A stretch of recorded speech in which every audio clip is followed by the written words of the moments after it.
So if we talk about the young generation, a question for both of you, should we start teaching in school maybe with a topic like ecological awareness? To start teaching that in school? I mean, of course you could do that, but I think it would be better to include that aspect in all other subjects, so that we show that everything is connected. I am not a bigot. I am a good global citizen and believe all the socially acceptable things that the good grown-ups at the big banks tell the TV screens to tell me to believe. Welcome to the planet, my dears. Wipe your feet. Come on in.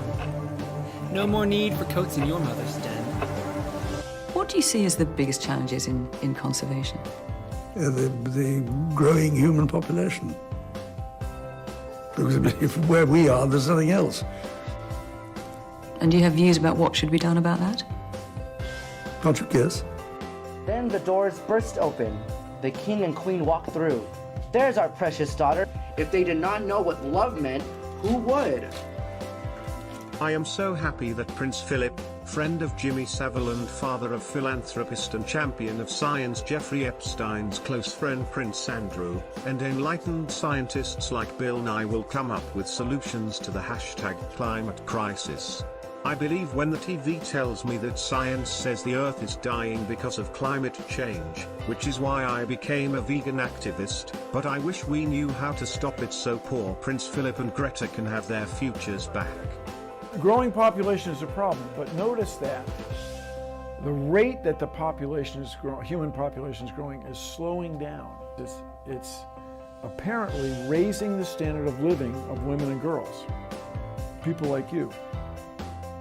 As women and girls get better educated, they have fewer kids, and the kids they do have more resources, so they're better taken care of and they are more successful.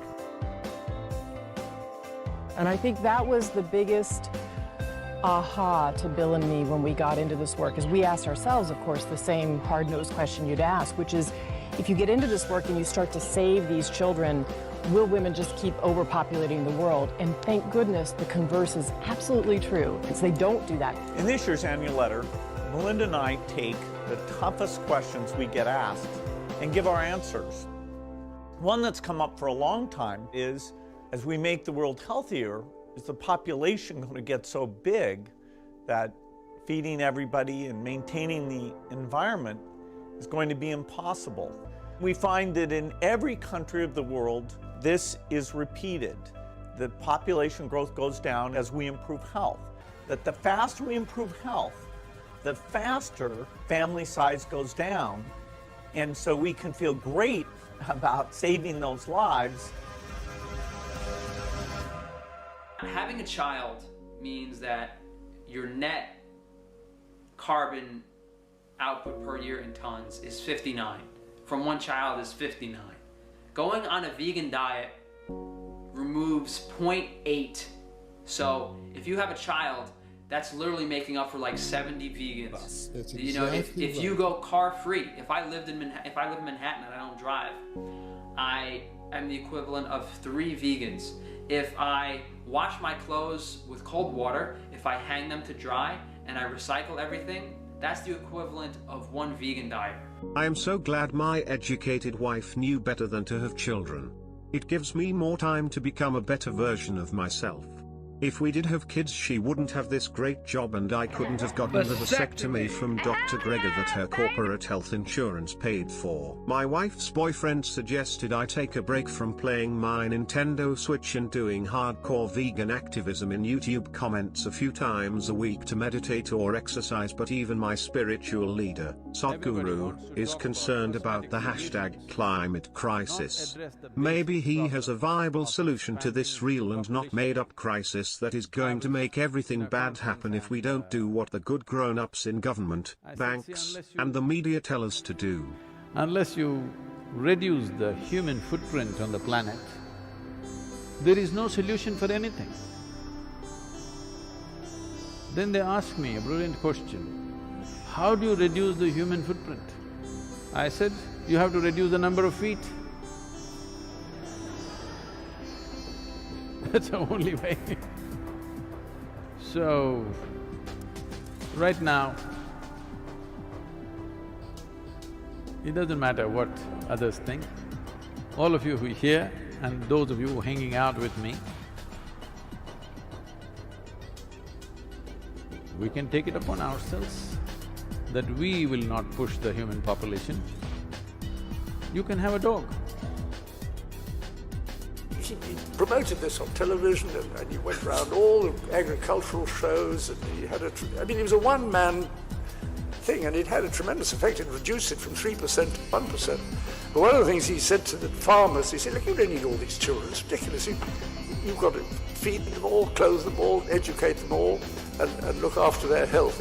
So have a few, and then if you want to go on entertaining yourself, have a vasectomy. Oh, yes. Well, how do I do that? Well, I'll organize it for you. We'll have buses running into Bangkok on the King's birthday, very auspicious day. And you will go into, and he took over a whole lot of school halls and all that sort of thing. And he showed me a photograph of all these beds and everything, and people went in, and I said, but how did they take it? Well, he said they didn't like being seen to have the operation. Oh, I said, really, how do you do that? I had visions of, putting up. Oh, he said, it's quite simple, I blindfolded them.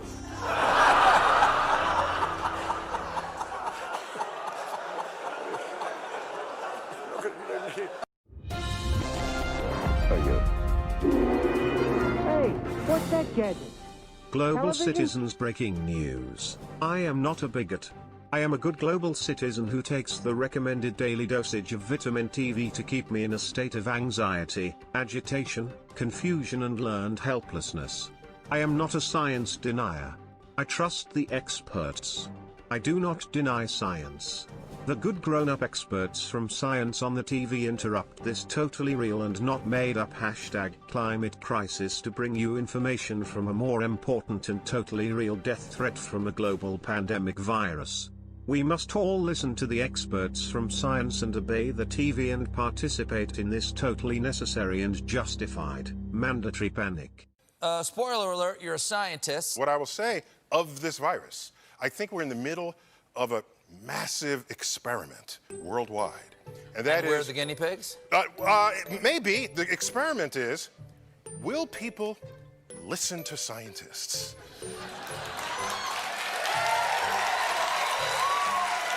In this case, referring to medical professionals. Medical in professionals. this particular case. Say Anthony Fauci over at Allergy and Infectious Disease. For example, and are you washing your hands? And are you taking these precautions? These are warnings offered by scientists.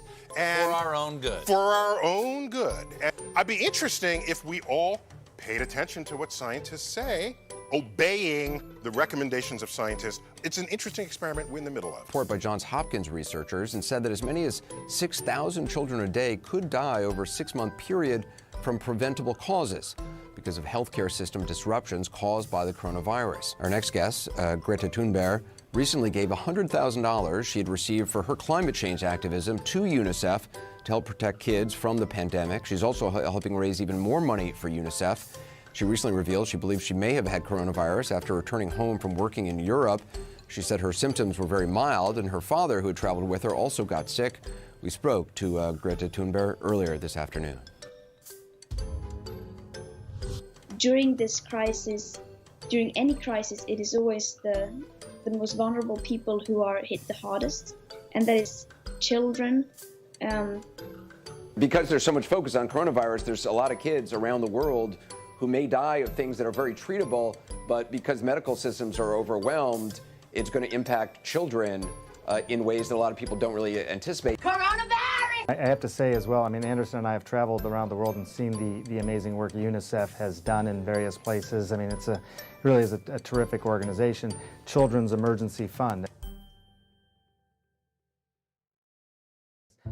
I am so scared. If the extra non-essential people don't all obey science and stop working, wear masks, obey social distancing guidelines from science, and stay home until the good grown-ups tell us it's safe again, everything bad will happen always and all the people will die. The models clearly show that this is necessary and we have no choice but to listen to the experts from science. I am not selfish. I am a good global citizen who does not hate children and grandma. I will listen to what this brave, grassroots 16-year-old human shield tells me to do. I am not a bigot. The science is settled. We must accept a new normal. My wife's boyfriend is an essential worker on the front lines. He is a university graduate and a department manager at Walmart and understands the science and the models. He assures me that this is the right thing for us non-essential people to do. Things I've seen you talk about online too is just how important it is to listen to experts and listen to science. And this is a time when, I was not a very good science student when I was in school, but this is a time it seems that, the global scientific community is so critically important, and we're really seeing just how important it is to follow science. Yes, exactly. And I hope that we can see now the scientific community are stepping up, and they are speaking up more than they're done before, because obviously this is a crisis that would require the scientific community to speak up. And I hope that people really, it feels like science is getting, the role of science is changing now. It's becoming more, people are starting to realize that we are actually depending on science and that we need to listen to scientists and experts. And I really hope that that stays, and that also is for other crises, such as the climate crisis and the environmental crisis, that we actually understand that we have to listen to the scientists. If the world was vegan, there would be no COVID-19. Up until 10,000 years ago, there were no epidemic diseases. What changed? We domesticated animals. How's it going? I hope you're being safe out there and in good health. And certainly, I hope you're having enough toilet paper at home. Corona emerged due to the consumption of meat. What can I do in the future to prevent this? Leave the meat off your plate. Don't buy any animal products, and don't consume anything that an animal died for, or has been raped for, or has been tortured for. You know what I'm saying? So in order to avoid a pandemic in the future, you might want to look into your current diet and see what consequences to have an animal on your plate might have on a global scale. And you're seeing it right now. This is a small taste. American philosopher John Rawls devised a thought experiment called the Veil of Ignorance. He suggested that when trying to determine a moral course of action on an issue that affects multiple people, we should make that decision from a veil of ignorance in regarding which person we will be. For instance, when designing a social policy that affects two different classes of people, one can imagine that once this policy has been designed, one will be placed somewhere in this society with an equal chance of ending up in either of the two classes.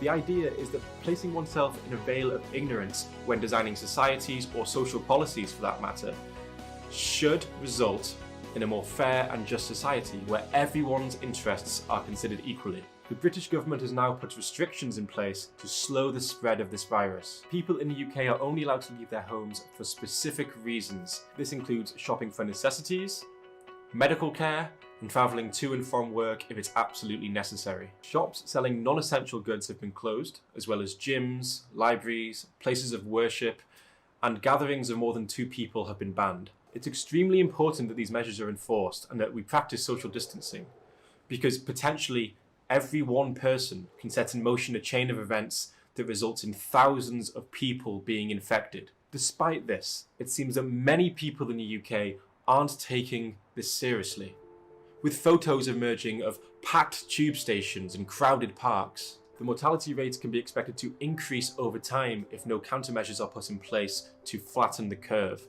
with hospitals becoming overrun with cases. Sure, if you ignore these guidelines, you may not ever see the victims of your actions, but I can't see how that's morally relevant. If I buy cow's cheese, directly affecting the supply and demand and causing more cows to be tortured and killed, I'll never see my victim, but I'm still morally responsible for their suffering and death. This is especially the case when we consider that the government have now told us extensively the risks of leaving home and not practicing good hygiene. We have now been told countless times that more people will die if we do not take this seriously. One argument is that going outside is going to give you a large amount of pleasure, and that you'll be missing out on something if you don't go outside. Perhaps as a social event you really want to go ahead, or you're just bored of social distancing. This is essentially the same argument that non-vegans use when trying to justify killing animals. If we don't think that we can justify killing non-humans on the basis of pleasure, then surely we can't justify killing humans on the basis of pleasure. I mean, come on, what next? Perhaps you also think that because lions don't self-isolate, humans shouldn't either. I think we all know that the behaviour of lions isn't an excuse for humans killing animals or humans. You may also think that Hitler self-isolated and he was a vegetarian. And while it's true that Hitler did self-isolate before his death, what Hitler did and didn't do is irrelevant to what we should do. To be fair though, if God wanted us to self-isolate, why would he give us legs? Another argument people may use is that the quicker we all get infected, the quicker we reach herd immunity. This of course is true if a virus can only infect you once, which we are not certain of when it comes to coronavirus. Wow. That is some of the most powerful science I've ever heard. I feel so helpless and afraid, but comforted that the science has a plan to fight this terrible real death threat from this pandemic. The essential workers at the hospitals need our help. We must stay home and implement a global lockdown until the good grown-up experts like philanthropist Jeffrey Epstein's close friend Bill Gates come up with a happy, safe, healthy injectable science medicine to make us immune and healthy. Luckily, this won't affect my vegan activism, which is done anonymously in social media comments. I just wish all the non-essential people would listen to us empowered science-affirming activists and stay home and eat plant-based kibble so we can win the battle against the invisible enemy. Toxic masculinity and science denial seem to be at the root of this problem. It seems like both the hashtag climate crisis and this pandemic can be remedied with the same medicine. A global totalitarian technocratic social control grid of government-enforced mandatory poverty, and a new normal that redefines old, outdated concepts like freedom, healthy diet, family, and masculinity. What do these 4 countries have in common? It's 2 things: Taiwan, New Zealand, Germany, Norway. All 4 of them reacted decisively to the coronavirus crisis. All 4 of them kept infection rates and death rates low, and all 4 of them have female leaders. This coronavirus crisis has shown clearly that we need competent, empathetic leadership, and that means more women in positions of power, and less of the macho stupidity and sociopathic behavior that we get from Bolsonaro in Brazil, Boris Johnson in the UK, or Trump here in the United States. These toxic masculinity exuding non-essential extra people who refuse to wear their healthy muscles, stay home and accept mandatory unemployment are infringing on my rights. These science denier irresponsible non-essential people are the same bigots who wouldn't listen to the good grown-up philanthropists who tried to help them sterilize themselves and give up their non-essential rights to travel, eat meat, have jobs, own land, and reproduce in order to save our poor sick mommy Earth from all the toxic CO2 exhalations that the experts say the nasty extra people are off-gassing. The act of killing the animal wasn't the masculine trait back then. It was the act of providing for your homes, right, was the masculine trait back in the day. Gender roles change, right, but this is back in the day, right? The masculine act was to provide and to look after and to defend. But we've conflated that with the masculine thing being aggressive, but also killing animals. And so you translate that feeling to a 2019 context, and you have people thinking, actually, to be manly means to eat meat, but actually to be manly doesn't mean to eat meat. It means to look after, right? My favorite vegan activist can help re-educate these ignorant science denial lockdown phobes. They just need some inspirational speeches from positive male role models to teach them to accept the new normal. Earthling Ed can help them understand why masculinity is not about eating meat, or having unnecessary things like children, jobs, guns, testosterone, real animal foods, and rights. If only more men would be like Earthling Ed, we would not have viruses because people would not eat animals, or toxic masculinity because men would be comfortable with their lack of masculinity and redefinition of it. Getting women to find you attractive, and it's really grotesque when you watch these adverts and you simplify what's happening in these adverts and what's being reinforced to people, but it really, really works. Like, advertising is so powerful. So now you have this idea of that, and then as a vegan, I get accused of being a soy boy, right? And now I am a soy boy because I love soy. Like, that's fine. I drink soy milk, I eat tofu. But the idea is being a soy boy, you're feminizing yourself, right? Because there's phytoestrogens in soy products, which there is. This brave, stunning activist has me literally shaking with self-empowered, redefined masculinity and an unstoppable drive to stay home and stop this virus and the hashtag climate crisis by continuing my hero's journey of vegan activism in YouTube comments and on my anonymous Instagram profile. Real masculinity is not about having or providing for a family and children, producing and eating real animal foods, or having unnecessary testosterone and muscle and rights. Real masculinity is about using female emotional manipulation techniques to make people behave like you want them to. Thank you, Earthling Ed. I stand with you and you're not toxically masculine man bun and proudly declare. I am a soy boy because I love soy. Like, that's fine. I drink soy milk, I eat tofu. But the idea is being a soy boy, you're feminizing yourself, right? Because there's phytoestrogens in soy products, which there is. Like, you know, this idea that we have to reinforce these tropes of what it means to be a man. And so almost eating meat's a stamp of that dominance and authority, and is a reminder of kind of like more archaic and transgressive masculine traits and roles, which is interesting.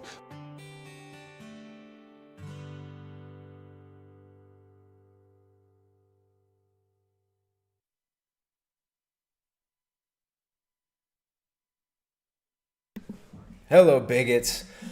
Hello, hello, hello, hello. Look at this. Oops, I got too much stuff going on the screen here. Too much stuff on the screen here. Hope all you bigots are doing well. It's been several days. It's been multiple hours since we've done a live stream. Many hours. It's been several hours since we've done a live stream here. And I know you guys miss me so much. I know you just miss me so much, bigots. Come over here to the chat and see what's up. All my mods are gone right now, but that's okay. That's okay. The chat's being good. The chat's being nice. What's up, guys? Deputy Dave, Rat Splatigan, Weird Cider, Low Let's Play, Richard Daly. We got some old school bigots and some new school bigots. Victor Muller, what's up, man? Lewis, Nick. Hope everyone's doing well out there. You guys make sure to hit the like, hit the subscribe if you're not subscribed already. Let's get into it. We got all sorts of stuff to talk about. We have all sorts of things to learn about today. First of all, we've got to do our mandatory initiation to the stream. The WHO has reached out and they asked that we will run some of these PSAs when we start the stream out. So let's go ahead and for all you children out there, we're going to learn a little bit about how to go back to school with Elmo. Elmo is just getting ready for school. Going to school is a little different now. At school, Elmo wears his mask and stays apart from his friends. Elmo, Huh? today you're learning at home on the computer. You won't need your mask, son. But Elmo wanted to see his teacher and his friends at school, Daddy. I know, it's not the same, but you get to see them on video chat. Yeah, okay. Elmo's gonna take off his mask. Oh, Elmo. I love it when you oxygen deprive yourself in my home. It's so nice seeing my little boy Elmo wearing his muzzle. Come over here, Elmo. Let's do some more learning. Let's learnify you a little bit more here, little Elmo. Yeah, this year, some children are learning at home, and some at school, and others are doing both. This learning transition can be tough on kids. But this transition can be tough on kids, but don't you worry. Bill Gates and big tech are going to be tracking and tracing you for the rest of your lives unless you stand up and do something about it. Bill Gates has got your digital education all mapped out. And if we can just get a global technocratic system that can make sure that all the people and all the children like little Elmo are educated by the same centralized technocratic system, then, well, we can just have our utopia, can't we? We can have a utopia. Our little Elmo. Remember, when things get tough, take a slow, deep breath. Take a slow, deep breath and go ahead and smell all them bacteria that are collected on your oxygen deprivation dehumanization ritual muzzle. It's gonna be okay. Gonna be okay. We want everyone to stay healthy and make sure our kids get a great education. Yeah, a great education from their iPads in between looking at some of that pornography that we've been marketing to them for so long. We're just making sure those kids get a great education over there on the TikTok. Get them kids up on the TikTok, and then they're going over to the OnlyFans, and when they're making the pudding pie over on the OnlyFans. Sorry, Elmo's dad just became like 10% Bill Cosby. Come on, Daddy. It's time for school at home. Yay! Caring for each other because we are all in this together. Oh, yeah. Hey, Daddy.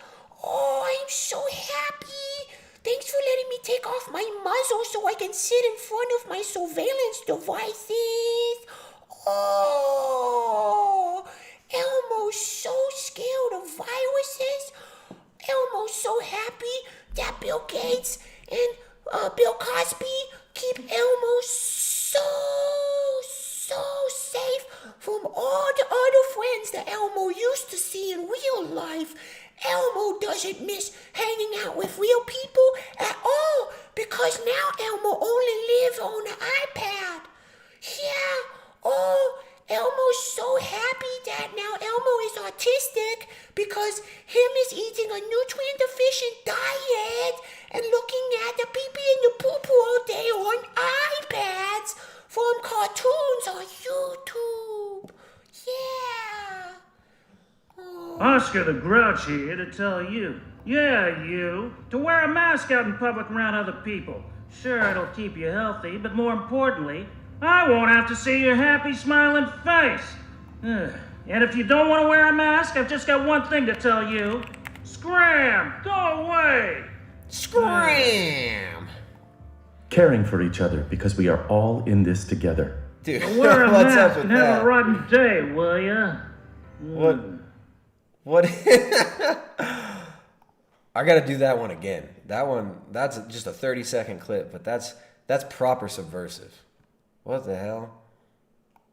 Oscar the Grouch here to tell you, yeah, you, to wear a mask out in public around other people. Sure, it'll keep you healthy, but more importantly, I won't have to see your happy, smiling face.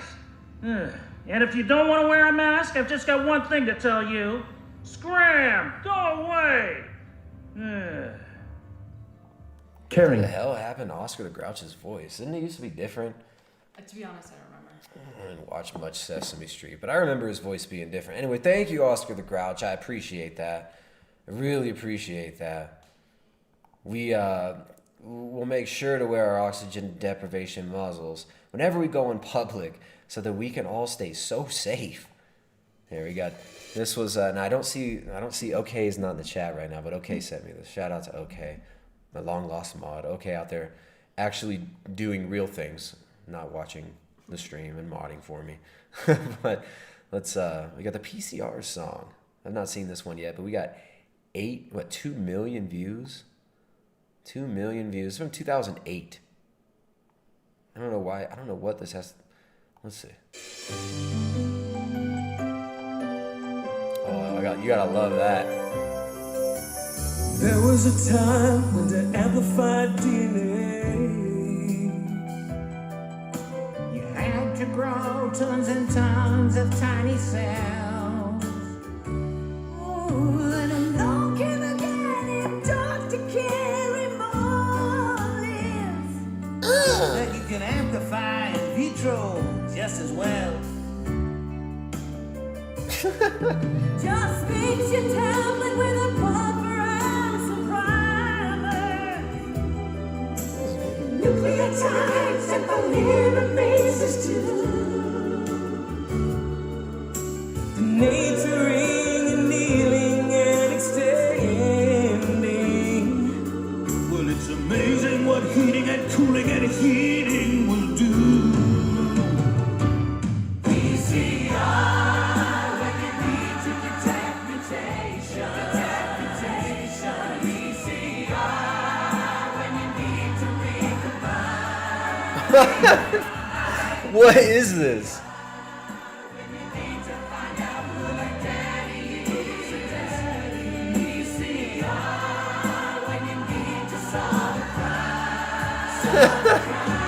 Oh, the PCR, the PCR savior. What the hell? The PCR savior. It's here to help you. Crispy Johnson's confused. Yeah. I don't know what's up with that one. But how's everybody doing out there? How y'all doing? You guys heard of this? You guys heard of this COVID thing people are talking about? Apparently, that's kind of a big deal. Ugh. You guys heard of this COVID? Y'all heard of this COVID? All right. I don't know if you guys are familiar. There's a place on the internet. There's a place on the internet where magical things happen, right? And that's not just this channel on YouTube. There's another place on YouTube where magical things happen. It's not OnlyFans. It's not TikTok. Which we're gonna do some deeper dives into TikTok and what's really going on there with the way the TikTok algorithm and just the whole platform itself, what it's built on, and the content that it promotes. We're going to do a deeper dive on that, but let's find out. There's this place, I don't know if you guys have heard of it. It is called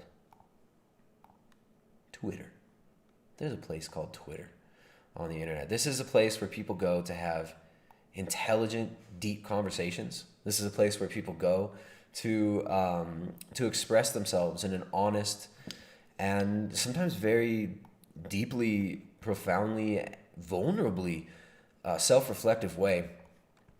And this is a place where I was no longer welcome I got timed out for 12 hours. Now, this has never happened before on Twitter. I don't spend very much time on Twitter. Every once in a while, I'll poke a nest, right? Yesterday was one of those days. The nest was poked. And as you could expect, the results were characteristically hilarious. So I was kicked off of Twitter. I'm in the process now of getting my Twitter account back. Now, Twitter, when they kick you off, they give you the option. You can either accept your fate and accept your timeout. You know, you can accept the social engineers at Silicon Valley, the good grown-ups there. You can accept what they tell you got to do, and you just wait it out, and then you have to remove the tweets that they determined were bad, were violating Twitter's rules. Now, this one doesn't say why it violated the rules, but we'll see if, unfortunately, this comment is about to disappear.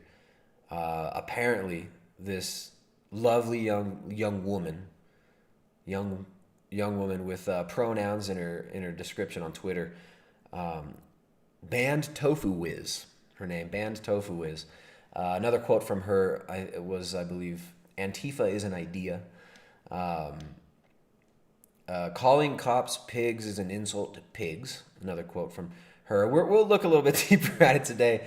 But she wasn't very happy with me. She was calling me a rapist and a murderer, a cow molester, all sorts of disgusting things. Also insinuating that I'm homosexual because I had milk in my beard in my picture. All sorts of strange projections, yes. And you can guess what she interpreted the milk to be. We'll get into that a little bit. Jessica's yet to see the Twitter, the storm that occurred on Twitter yesterday. But I've got to remove this one. But this was one of my favorite ones. She told me that she identifies cows as persons. right? She says cows are persons. She identifies cows as people. Animals are people too. She wants to give them personhood. So, I mean, logically, then it'd be okay if I recognize her as a cow, right? She didn't like that very much. She reported it. So I got to remove it. There it goes. There it goes. Oh, I'm so sorry. I'm so sorry. That one's gone. That one's gone. So another one. Well, she came back at me with some sass, and I just reminded her that I identify her as a cow, and I asked her kindly to shut up, cow. So that's gone. So again, apparently they can recognize you. They can call these vegans. They can call you a rapist. They can call you a murderer. She called me a sexual pervert for milking cows. She called me, what else? Insinuated I was a homosexual for having milk in my beard, right? Which I thought she was an intersectional activist. So, yeah, but she didn't like that. So I guess, but now here we go. My account restored to full functionality. Full functionality on the account. Thank you, Twitter. As you can see, the notifications are lit up. We've got quite a few. Here we go. Venti Vegan Rat says homophobic, misogynistic, science denying, dishonest dumbass. Did I miss anything? Yeah, I think you missed one thing. All right, so we're gonna go through. We're gonna take a look at some of these comments. People keep. Let's see. We got some Fwanky Too Famous fans, some Fwanky Too Fanal fans that keep hitting me up and saying that Fwank is slandering me on a stream right now. Apparently, what a surprise! What a surprise! I don't know if we want to check in on that. If we get some, if you guys want to go look at that, if you guys want us, our supporters. Feeling good as hell about this, dog. Feel like Lil Wayne with his scissor. That's right, dog. That's right. There we go. If the supporters who actually support the channel and send super chats and Streamlabs, remember the best way to support is via the Streamlabs link. The link's in the description down below. If you want to direct this a little bit, we might be able to skip over there, but that's only if the real supporters want it, right? Nicholas Parker donated $15. Says, hey Tristan and Jessica, thanks for gaslighting means keeping me company on my weekly work travel alone. I'd probably be a soy boy if it wasn't for you. With love from your bigot friend Nick. Wow. Nicholas Parker, thank you very much. I mean, this is I don't just do this for the vegan hate comments that come in all day. I don't just do this for the weird vegan DMs. I don't just do this for the obsessive vegan stalkers who can't stop making videos about me. I don't just do this for Fwanky Stinky Fingers Too Famous, aka Broke, Dark, and Handsome, professional cam girl / lady of the night, sex worker Frank Too Famous, Too Fanal. I'm not sure what he goes by now. I don't just do that. I don't just do this for them. I do this for you guys. So it's nice to know that there are a lot of people out there who've left the vegan cult after being exposed to some of the ideas we talk about here. And yeah, glad you enjoy it. Glad you enjoy it. We've got another super chat that came in earlier. Let's replay that one. Here, I'm going to turn up the volume a little bit on this. There's another super chat. There it is. Let's see if that goes through. You want to find out? Find out. Oh. Find out. Pastor gets too loud. He's way louder. Come at me and you'll find out how strong I am eating a plant-based diet. Yeah. Okay? You'll find out. Calm down, man. Calm down. You got that vegan, that high energy, high vitality, highly confident vegan voice there from Mark Passio. Gertej Rana donated 10 pounds through Super Chat. Says, good night, bigots. Would love to have a European open line session at some point, if possible. Peace, Tristan. Oh, you're right. And we are doing open lines tonight. And I have been meaning to do some open lines for the Europeans. One of the problems is, and it sucks, it's stupid. I got a skylight. The sun comes over right there from 2 to like 3:30 in the afternoon, which is the perfect time to stream for all you bigots over there in Europe. I got to cover that skylight because the light comes in and it blasts the back of my head and it shines right on my screen and gives a huge glare. I don't want to move my desk here because it'll block my view, my panoramic mountain view over there.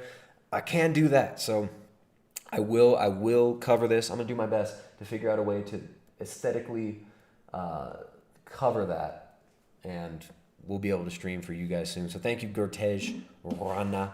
And we are doing open lines tonight, so if anybody wants to call in, I know there are a few people. Hopefully we get, I think Aaron the big black dude might call in. I'm always hoping Aaron will call in. We might get Vegan Phobic might call in again. We'll see what's up. And yeah, if anyone, hey, if Flanky Stinky Fingers Too Fanal, if a sex worker friend Frank Too Famous wants to call in, more than welcome to. More than welcome to. I know. Apparently he's over there having one of his signature hissy fits, complaining about the whole world, how the whole world's just against him, how he invented everything, and yeah. So if he wants to call in, he's more than welcome to call in, and he can give us a piece of his mind. So yeah, we are gonna have to look at a few more of these, and then we can maybe transition into a different topic. But we had quite the vegan slugfest on on Twitter. The best place to look at some of the best ones is going to be on my Instagram feed. If you guys don't follow me on Instagram, please make sure to follow on the Insta. Follow on Instagram. That is the best way to get notified for these streams, right? Because you know you're not going to get notified by YouTube. That's the best way to get notified about these streams, and that's the best way to be to kind of see what's going on in our daily life. We do a lot of updates there. We do updates on what's going on in our life, on our homestead and whatnot. And so yeah, follow us over there on Instagram. I need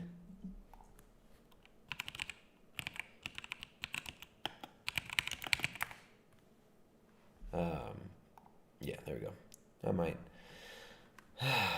one of my mods might show up soon. I don't like having to actually mod the chat. The only thing I don't really care if you guys come in and talk some shit. Like if you get annoying, you get banned. But the people who do the Fed posting stuff, that's why I need mods. All you Fed posters out there. And all right, so here we go. Velma was a lesbian. Lovely young woman, vegan activist. Velma was a lesbian. Kicking off the party. But no, we have to go. We got to go to the beginning. We got to go to the very beginning. How this all started. How did this all start? I got to scroll way down because these people have been going for 24 hours. They've been going at me for 24 hours. And it just goes on. It goes on and on and on and on. What is that song? It's like an Atmosphere song or something from back in the day. And it goes on and on and on. Like the first Atmosphere album. Doom, doom, doom, doom, doom, doom, doom.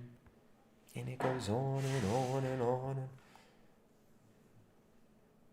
Oh, what is that? I know that song. It's like there's this discordant piano key. Anyways, let's find it. Let's find the beginning. The beginning is way back. Way back. Well, here's a great comment, but we gotta get to the beginning. Okay. Well, in the middle of this, it turned into a really lovely and enlightening conversation about reproductive health services.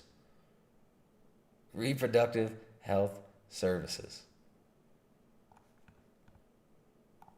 We've got reproductive health services conversation going on here with Velma was a lesbian, and she informed us of some really important things I didn't really know before.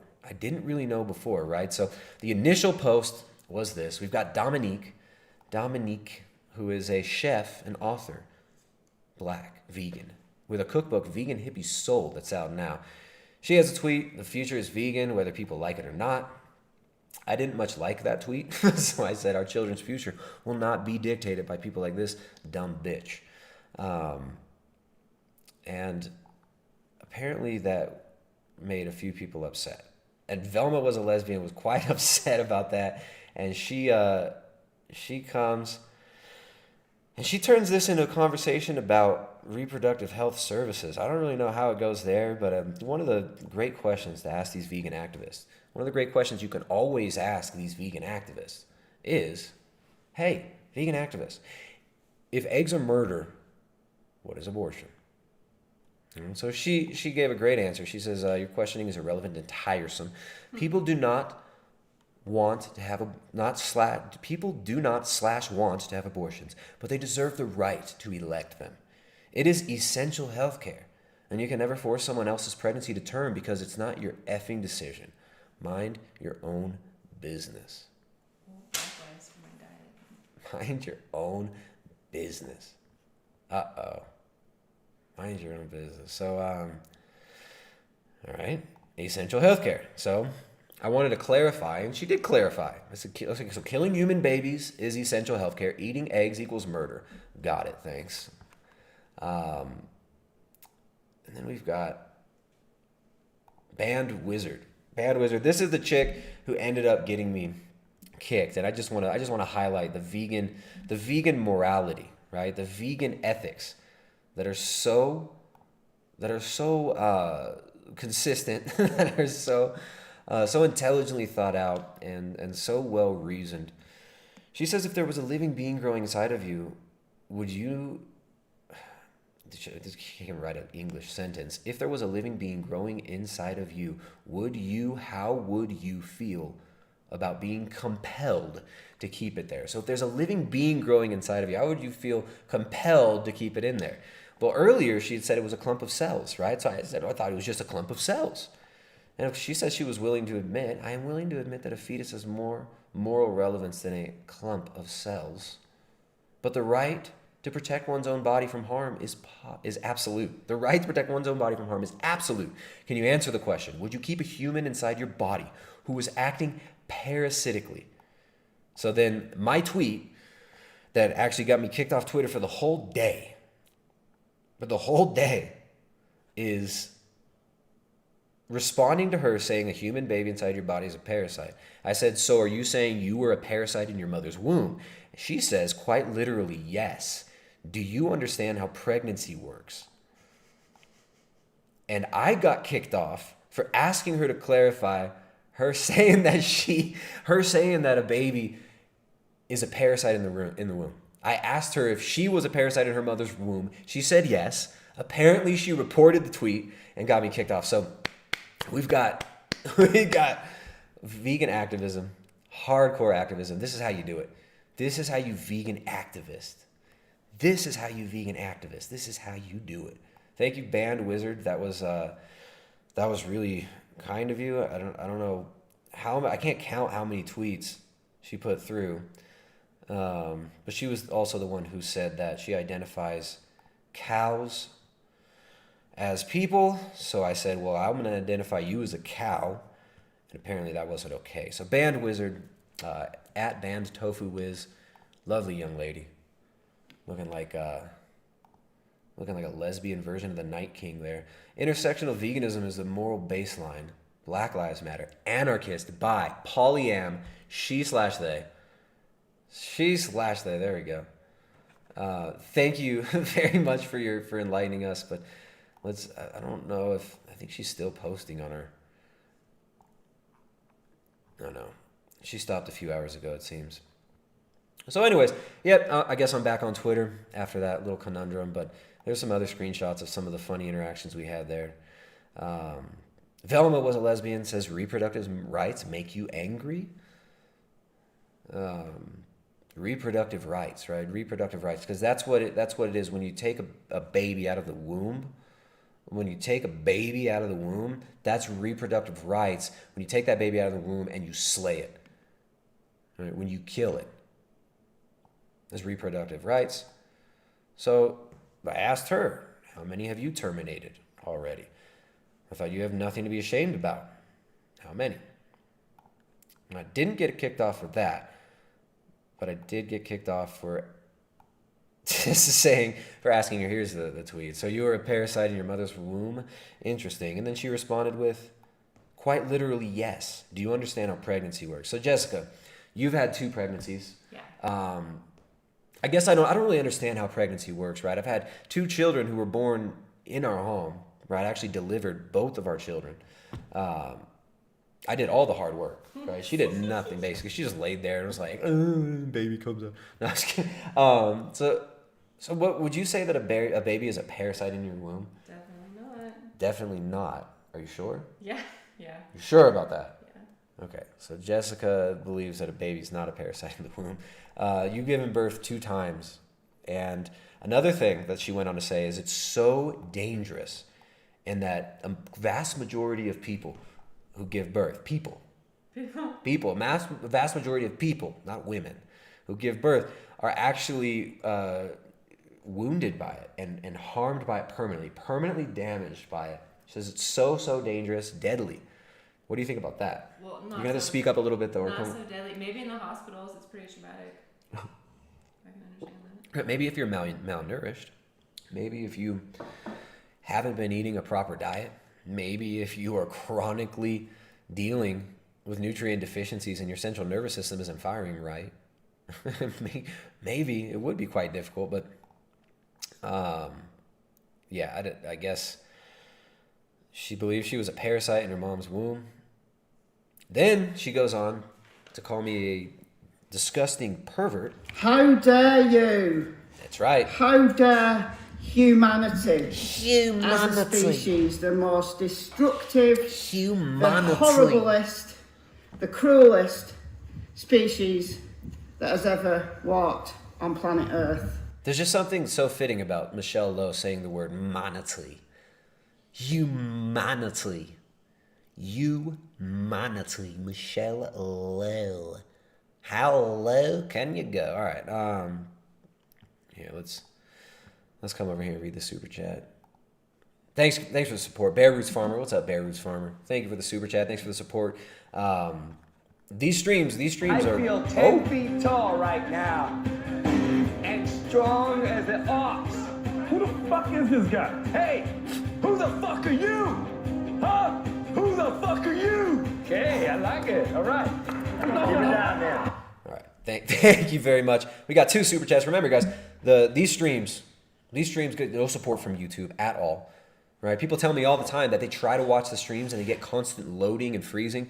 People have sent me videos of the app crashing when they try to watch the streams, and this is not even live. This is the next day. So YouTube isn't helping much. The algorithm here doesn't really, for some reason, like this content, and we've been actually on the back end of that since at least September of 2019. So this gets no support from YouTube. This is only supported by you guys. If you guys like these streams, please support them. Remember, we got a lot of bigots out there, a lot of homophobes, a lot of racists. If you want to prove that you're not one of those things, the only way to really do that is actually through super chats. The best way to do the super chat is through the Streamlabs, the link down there. Also, if anyone wants to call in, you got any Fwank 2 famous fans that want to call in? You guys are having a little hissy fit over there. I know some of you are in the chat. You're more than welcome to call in. And your boy Fwanky is also welcome to call in, so it's all good. Anybody can call in. Second half, you got to have video though. We don't know you're a real person, not just trolling. Bear Roots Farmer donates $9.99 through Super Chat. I was baited into engaging with Banned Wizard on this thread. These people have no idea what the implication of their indoctrination actually means. Murder is not a reproductive right. You know, it's incredible how demonic this is, right? Just how plagued people are with this completely idiotic, self-refuting worldview. This demonic. If you believe that material... you are being gaslighted, then speak out. Thank you, Michelle. This materialistic ideology, right, that holds that human beings don't have a soul, you're just molecules in motion, that denies God, that denies the existence of objective truth, of objective morality. This is what you get. This is what you get when your children are educated by a bunch of Frankfurt School social engineers. This is what you get when social psychology is elevated to the status of a science, which it is not. It is a manipulative occult. It is a manipulative occult study. All right, so this is what you get. This is what you got. This is the result of the Enlightenment. This is the result of the British Imperium, right? The Royal Society, Freemasonry, educating us for generations, for decades. This is the result. This degeneracy, this revolutionary spirit that has been exalted, right? The constant revolution, the constant critique, the breaking down of the very fabric of our society. This is due to all this nonsense, Gnostic, Darwinian Malthusian madness. And you can thank you can thank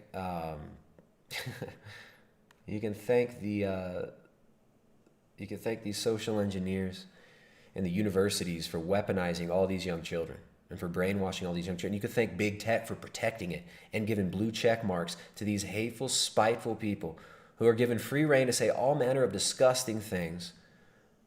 But me simply repeating a thing that they say will get me kicked off Twitter for a day. You can thank all of them.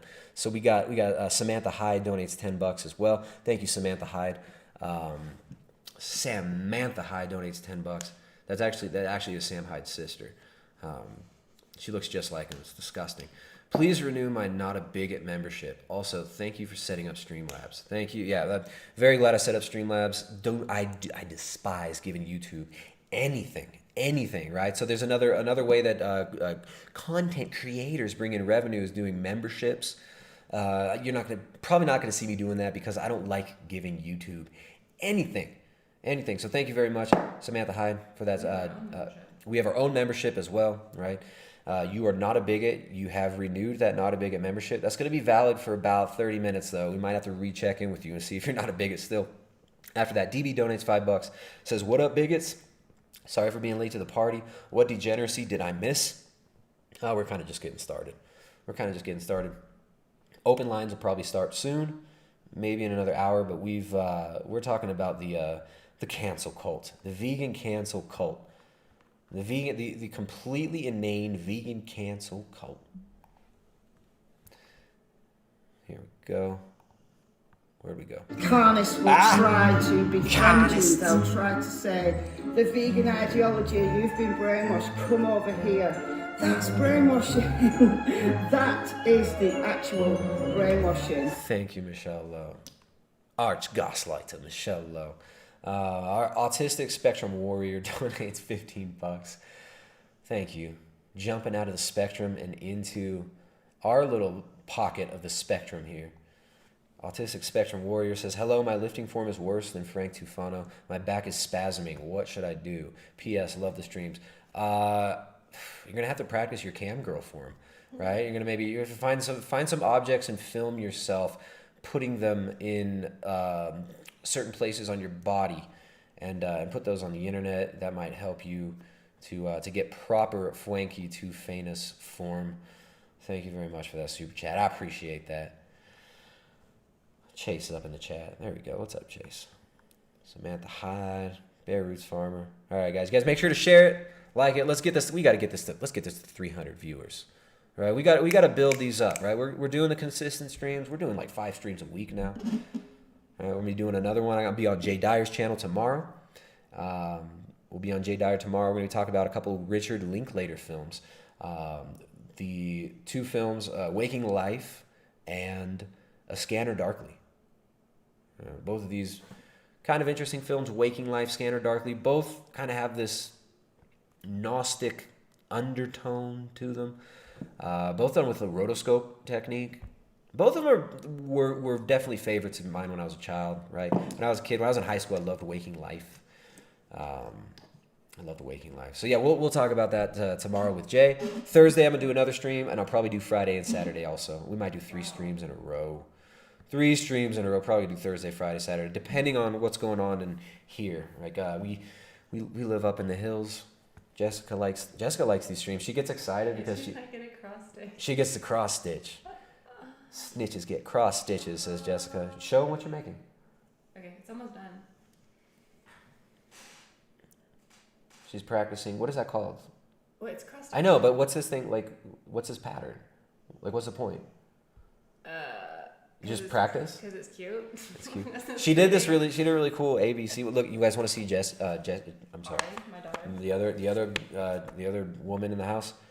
This Ariana made this for me, and this is what sits right here. All you little vegan demons, all you little soy demons trying to attack me. I got this reminder right here, just to piss you off, not just to piss you off. To remind me of what's real, what's important. Grace to you and peace from God, our Father and the Lord Jesus Christ. Ariana, she's 8. She cross-stitched that. Isn't that beautiful? I don't know why she did it on paper on the back, I guess. How come there's paper in the back? It's supposed to support it. There we go. So that's what's up. Cross-stitching. Cross-stitching. Guys, make sure to hit the like. Share this one too. Go share it up on... I can share it on Twitter now. I'm allowed to share on Twitter. I'm allowed to share this on Twitter now. And that's what I'm going to do. That is what I'm going to do. Share this on Twitter. We'll see. Maybe we'll get some vegan call-ins.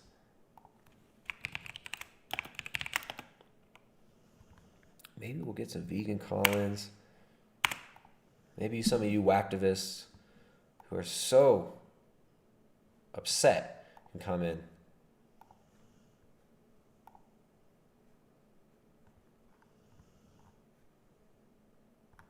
All right. Now, back to Instagram. I like going through the Instagram stories and reflecting on my day, on this beautiful conversation. Lovely conversations I get to have with people like Band Wizard, who says, "Is this supposed to make you look like you aren't a disgusting pervert? Because it makes you look like a disgusting pervert." That was there was a clip of me milking a cow. She says that's disgusting perversion, right? Which is, to me, it's so indicative. This is the perfect indicator of exactly what you're dealing with here. You're dealing with a bunch of pornography addicted, perverted minds, right? That have just been filled with all sorts of perversions and filth by the culture. They sexualize everything. Everything sexualized, right? And this is the same generation that's being influenced. Oh, get on OnlyFans. You're going to pay for your college. Become a cam girl. So she's so empowered. She's so enlightened. She is calling me a sexual pervert for milking a cow. So I responded. I said, "Are you saying that you see milking my cows as a sexual thing while calling me a pervert?" it's just, where's your mind? Where's your mind? So here we go. We've got kicked off of here. This was a DM that I thought was pretty funny. I always love when childless women ask married men with fathers, "Do you know how pregnancy works?" Yeah, we know how pregnancy works. My wife's had 2 of them. And hopefully more to come. Hopefully many more to come. All right, so here we go. Now is when it gets really good. I don't think you guys are going to be able... I got to make this bigger. I got to make this really big. Oops. Why can't it stay paused? Okay. I'm going to make this bigger and so you can see. So here we go. So this young man, Xander, at 2Xander2 says, "Meat is mathematically not sustainable for a large human population." We got to do the vegan gains voice for this, right? Hi, everyone. So meat is mathematically not sustainable for a large human population. Either we downsize our meat consumption, we downsize the human population, or the environment will do it for us. Calling someone a dumb bitch doesn't blah, blah, dot, dot, dot, dot, dot. So apparently he didn't like my very reasoned argument that vegan chick who says we're going to force the whole world to go vegan, he didn't like me saying that she's a dumb bitch. But it's okay for them to call me a pervert. It's okay for them to call me a rapist, call me a pig, all these things. That's fine. That's fine. They even threw Nazi in there. I don't know if I could find that one. It's way down in the notifications. I didn't take screenshots of all of them. I took the better one. So I thought this was a really good argument. I said, "Okay, Coomer." I thought that's pretty good. He says, "LOL, dude." Here you go. Here he takes the bait. "LOL, dude, your profile pic..." No, we have to do... I'm sorry. You got to do the vegan gains voice. You got to do full nasal Coomer voice. "LOL, dude, your profile picture literally looks like someone came on your face. Not sure if being an asshole is a choice or a reflex for you, but you should probably wash your face before you take that shit to the internet." So, again, there's some milk in my beard in the profile picture. And for some reason, these people can't see anything else other than some disgusting sexually perverted image. That's the images that are in their heads, right? That's what's in their mind. That's what they're thinking about all the time. That's what they're programmed with. That's all these people have. It's freaking sad. It's disgusting. So I think we're gonna have to make OK Coomer a new hashtag. I don't know if other people have been using it, but I think hashtag OK Coomer. This has got to be. We got to make this happen, guys. There we go. So King all Coomer. about pelvic blood flow. You get inadequate clitoral engorgement, which a lubricant can be useful. Thank you, Dr. Greger. I appreciate that. All right, so okay, Coomer, you've proved my point for me. Your faggy mind is filled with all manner of perversions. This is why you're miserable. But it just kept going, too. It just kept going. So you got another one. There is no war in Basing. I guess I don't know what that name means. But she's got a V on her cheek. I guess that means she's vegan. She got the V sign. Words can't describe how creepy it is to tweet such things when you've got a cow's breast milk dribbled in your beard. I could vomit for real. I could vomit for real. She could vomit for real. Ah, for real? You could vomit? Oh, I hope you don't vomit. Literally? For real? Literally? You could literally for real? Literally? Really? For real? Literally? Literally? Literally? To ask her again, why are you sexualizing everything? Why are you sexualizing freaking everything? And there's about 20 other comments about sexualizing cows' breasts. They kept calling them breasts. Cows' teats, cows' udders. They're sexualizing these and saying that I'm molesting them and I'm getting some sort of sexual gratification from it, which just shows you where their minds are, right? She says, and the way you talk about breasts makes me think you're less into them sexually and more into sneaking into the barn and pretending to be a cow's baby. Either way, it's nasty. That's nasty. You're a nasty man. You're nasty. So we got this other guy, Dave, another vegan activist doing activism. This is for the animals. Remember, guys, this is for the animals, and this is what the animals need. This is what the animals want. It's what the animals need. He says, pretty sure he's got cow's milk on his beard on his profile photo. Could be cum, though, which would be better. Ew. So there you go. There you go. Another perv coomer revealing exactly what they're thinking about all day. Another guy, Piss Daddy, at Sociologist. Piss Daddy. See, this guy kind of seems like a troll account, but here he goes. LMAO says the dude with the cum shot in his beard. So there we go.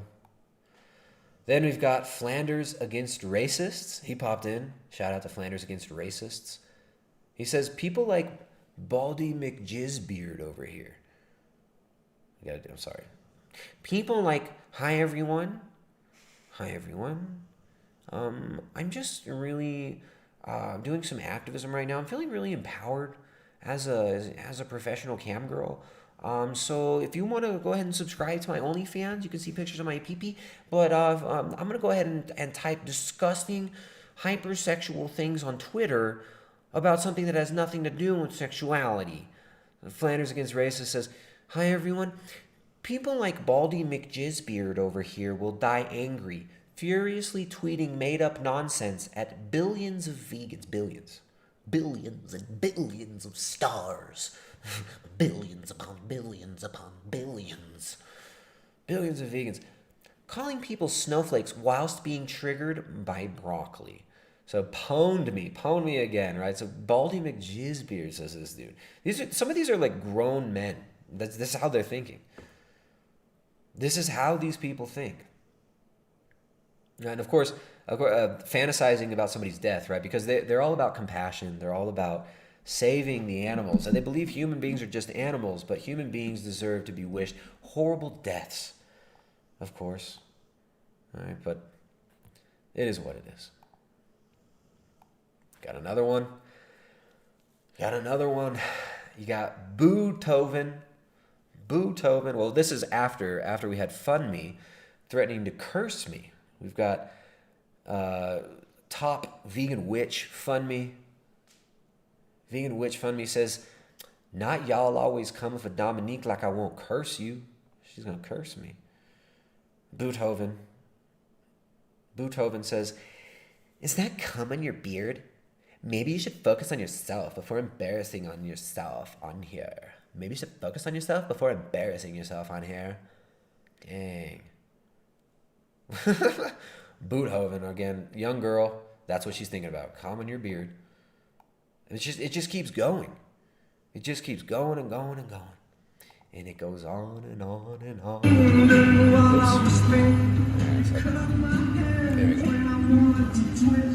There we go, cruising. I don't know. I sometimes gotta. I kind of like just showing these to Jessica. She doesn't go on these trips with us. Ariana went on a drive with us. Look at that. We almost got rain. Finally. So that was pretty cool. It was crazy. Ariana this morning, dude, she's a champ. She's 8 years old. More capable, more intelligent than so many adults from my generation that I've met. It's insane. Like, she very, very capable, and she's gutsy. Like, she doesn't have fear of stupid little things like a lot of people do. So Ariana, today, here, we can watch the rest of it. I'm just like silent. Ariana, today, we have a cow that was revealed to be in heat. Right? When they go in heat, they start trying to mount each other, jump up on each other. And this cow is in heat, so we need a bull. We need a bull for her. It's been a long time. It's been like a year since she was pregnant, so we don't want to mess up with her cycle too much. So we needed to get a bull, and there's a bull way down the road, and Ariana helped to walk our cow like probably 2 miles, right? At least 2 miles, but steep hills, and it was a difficult journey. Dirt road. And like a dirt road. She's freaking awesome. And then she went on a hike later on too. So she was a champ today. She worked really hard. But anyways, that was just some of the views from our day. I don't know. I like driving my truck. My truck is very enjoyable to drive, I must say. It's a great truck. It's a great truck. And I designed that thing to do exactly what I wanted it to do. And I've already pushed it to its limit, but I kind of know its limit now. Hopefully I'm not going to break the rear end again. But the next step on the Blazer, it's not even a Blazer, it's a Jimmy, which are way better than Blazers for some reason, because I have a Jimmy. It's the same thing, Jimmys and Blazers. But the next step is to put a 14-bolt rear end. I need a bigger rear end. I want a bigger rear. Well, I will need it when I break this one again. I need a bigger rear end. We need rain more than we need a bigger rear end, though. All right. So, anyways, that was our day. I don't think there's any more screenshots from the Twitter fest. We got no more vegan comments to read. But it was a nice journey on Twitter the last day or so. A little look into the mind of activists, vegan activists. And I just thought it was so fitting. We've been making fun of these coomers for a while now. And there we go. Now we got over 200. That's good. We've been making fun of these coomers for a while. And these vegans, they reveal themselves instantly every time. Right? And they love to reveal their own insecurities as well and project those on other people. It's always about how you look. It's always this weird sexual stuff. It's strange. Jordan McGreeny says vegan gains will hook you up with a bigger rear end. Thank you. Thank you. But no thank you. Thank you, but no thank you. All right, we're gonna take calls a little bit later on. We already got someone. We already got Nick up in the waiting room there. You guys, there's a link to the Zoom meeting down below if you guys want to call in. If you guys enjoy the show, support the show. Streamlabs is the best way to support. We got a couple to read here. Let's replay that. Let's see what notification comes. I feel 10 feet tall right now and strong as an ox. Thank you, Brian. Thank you very much for that $5 donation via the Streamlabs. That's the best way to do it. Ryan S. 1980 says, vaccines aren't vegan. That's very true. It's very true. No, it's not just the animal testing, but they use like bovine serum, stuff like that in the V words. Bovine serum. They use all sorts of animal parts, live monkey flesh, like human But I guess the aborted fetal tissue cell lines, what is it called, like HEK17 or whatever they call it, that they put in a lot of these things, I guess that's vegan. They think that's vegan. Because remember, eggs are murder. Reproductive health services is what happens when you kill a baby. But when you eat an egg, it's murder. Yeah. It's crazy. So, all right, we got a lot of other stuff we can talk about here. We got the unhinged vegans are always fun. I was thinking about maybe reading some vegan comments on some other YouTube channels, namely vegan comments about yours truly. They always seem to deliver. When my name comes up, they love to deliver.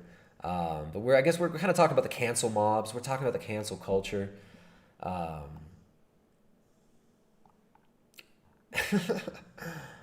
We're talking about the cancel culture. So let's talk about some of these social justice warriors here. I've got a couple clips from some of these. Oops. Then speak out. Come and speak to someone. Make friends within the vegan community. Gaslighting. You're a gaslighter. We got a gaslighter in the chat. We got another gaslighter. DB donates $5. Says, how much would I have to donate to get you to do a stream in Vegan Stain's voice? A whole stream? You'd have to. It would break my nasal passage. Hi everyone. So I'm just feeling really frustrated right now. You guys can go ahead and, if you want to see my penis, please subscribe to my OnlyFans. If you think my wife's warm, fresh buns are nice, you can go ahead and check them out on Fresh Warm Buns on OnlyFans, everyone. But if you want me to do a whole stream in Vegan Stain's voice, that would be a short stream because I would lose patience really quickly and I would probably lull myself to sleep, because if you do the Vegan Gains voice, you have to sound super sad, super frustrated, and you also have to do like a soy cackle every once in a while. It's like I'm a grown man and I spend my time looking at hentai. So yeah, thank you, DB. Thank you very much. All right, let's go. We got, speaking of the warriors for the animals, the cancel brigades for the animals. Let's pull a VLC. A vegan pretty youngin'. Oops. I'm gonna find that clip. I want to thank, we do have some viewers who regularly send me the timestamps. That's always helpful. There's a timestamp you want to email or something. If there's something you want to hit on, I don't always respond to all the emails. Sometimes there's too many, but if I don't respond, I do try and pull up the videos that some of you guys send me. So I forget where this came from. I think Tommy might have told me about this one. Oh, you guys can't even see it yet, though. Y'all can't even see it. Let's open that up. Hi everyone. Hi everyone. Yeah, so hi everyone. So hi everyone. 19, so. The vegan gains, you have to do like the constant frustrated exhalation. And then you have to be belching a lot. You have to go constant belching and dissatisfied groans. I forget what this clip is.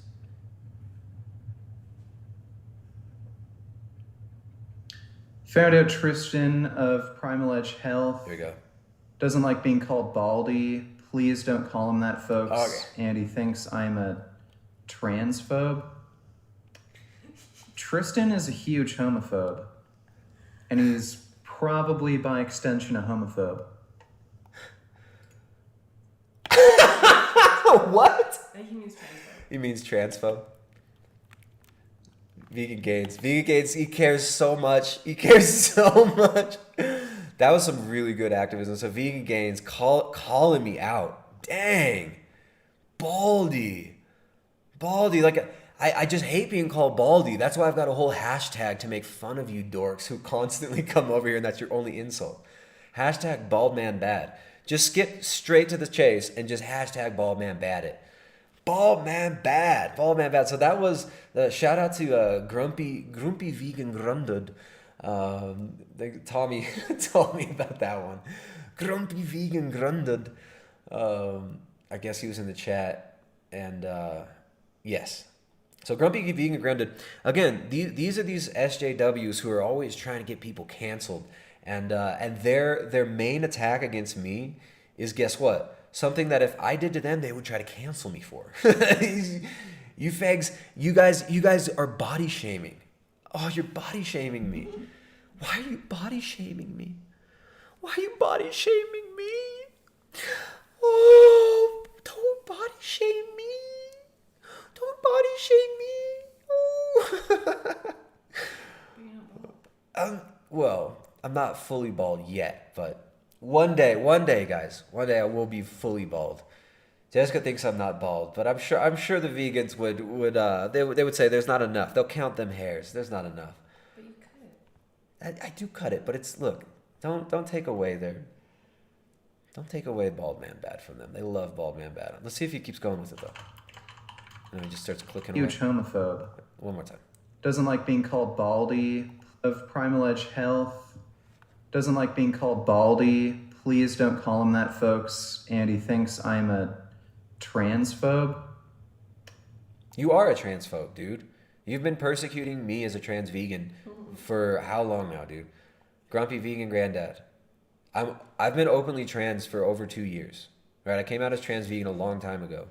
And all I've experienced from bigots like Vegan Gains, bigots like you, Michelle Lowe, all of you transphobes have done nothing but hate speech against me. Right? And what you just said, guess what? You saying my name and dead naming me and not mentioning that I'm trans vegan, you fucking bigot. You just dead named me, and that's an international hate crime. Do you understand what you've done?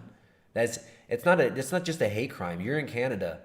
I'm in Ecuador. That is an international hate crime. Okay? Now you're lucky. You're fucking lucky.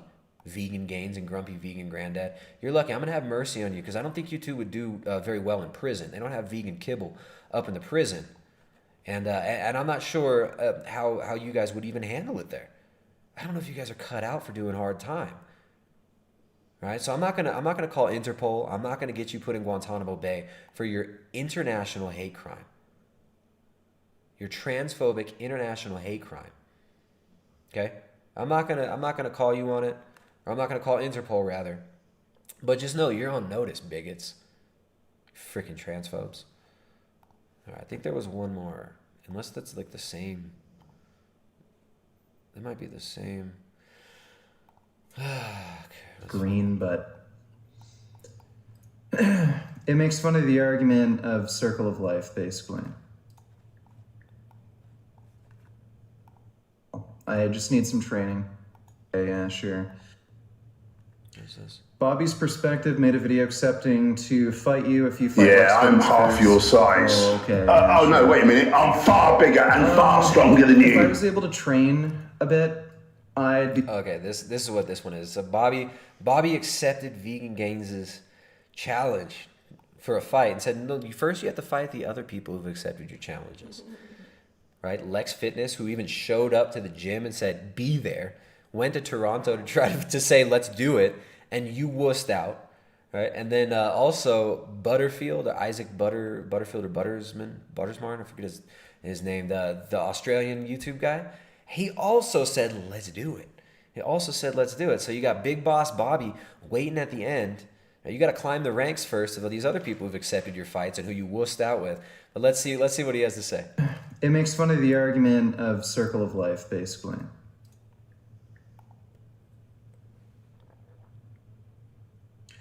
Bobby's Perspective made a video accepting to fight you if you fight Lex Fitness first. Oh, okay, yeah, sure. If I was able to train a bit, I'd be fine with fighting Lex Fitness. I think if I was able to train, if you could train, that'd be cool. Yeah, I just need some training. Just need some training. Yeah. Same with like everybody else. Everyone. Like Kenny KO and shit. Yeah, all these people that you've called out for fight IRL, you haven't accepted one of them. Able to train a bit for the fight, then I'd be down. But this bullshit that Bobby's coming up with, I'll fight you if you fight Lex. If I fight Lex, he's not going to do it. So. Oh, you mean you're not going to fight Lex because you don't want to do it?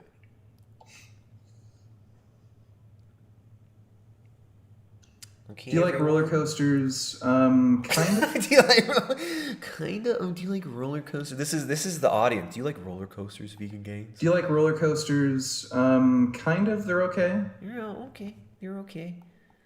Do you like roller coasters? Roller coasters. I heard Tristan's a huge homophobe. He's a huge homophobe. Okay. All right. We got. I'm sorry you guys had to hear that hate speech from Vegan Gains, dead naming me, grumpy vegan granddad, who's a huge transphobe, right? And Vegan Gains calling me a homophobe when I'm freaking trans vegan. You call me a homophobe? How can I be a homophobe? I'm trans. I'm a trans person. Piece of shit. Pig. Freaking cis diet scum. Bunch of cis diet cishet. Cishet? What does cishet mean again? Whatever, that's what you are. You're cishet, cis diet, cisgender, cis diet scum. Right? And you, all that patriarchy that keeps coming out of your mouth, one day when the revolution happens, you're gonna get purged for that. Samantha Hyde donates $10. There you go. Samantha Hyde, thank you very much. Thank you so much. You have you've proven that you're not a bigot yet again. Samantha Hyde donates $10. Says, renew it again, Baldy. Do you think Richard knows he's turned himself the same color as cement? Well, do you have like some scientific studies that can actually back that up? Because there are plenty of studies that show that a vegan diet is perfectly suitable, okay, for people of all ages, and also I don't know of any studies that would prove that I've turned myself into the color of cement.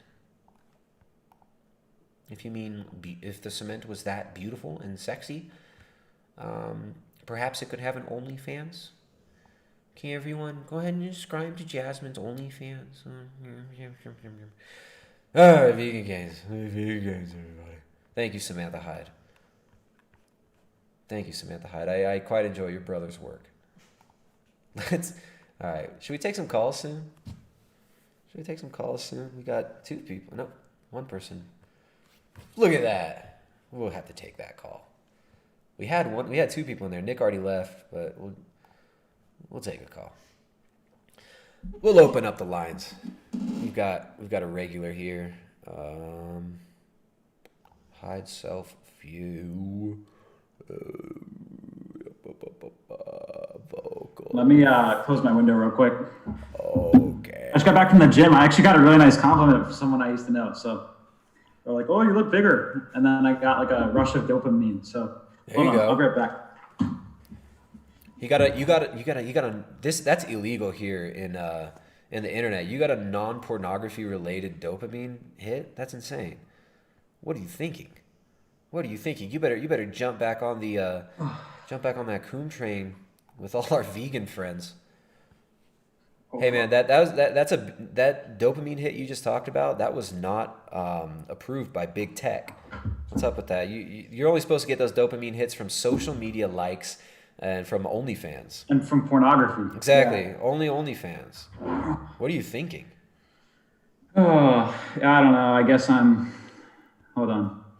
There we go. Now I can see you on the screen. Audience can see. My bed is not made, by the way. No one judge me by that, please. I just got back. I usually make the bed before I stream with anyone or record. So Matt Andrews. Forgive me. Matt. So have you gained any weight? Do you weigh yourself? Do you have a scale? I haven't weighed myself in a while. I was like 185 last time I weighed, but I also had like a lot more fat. I think I've been losing fat, so nice. I don't know. It's been probably a few months since I've weighed myself. The scale's not going to Some tell weight you. change The scale there. won't tell you everything, right? Like the scale will tell you if you lose weight or if you gain weight, but it doesn't tell you if it's muscle or fat. So sometimes Right. the scale just But stays. I'm definitely noticing like I have bigger arms. Like I was known in like middle school and stuff for having like, you know, scrawny arms. I was late Yeah. to like hit puberty or whatever, and that was part of it. And I also did like cardio sports only. I swam from the age of 7 to senior year of high school, and then I did cross country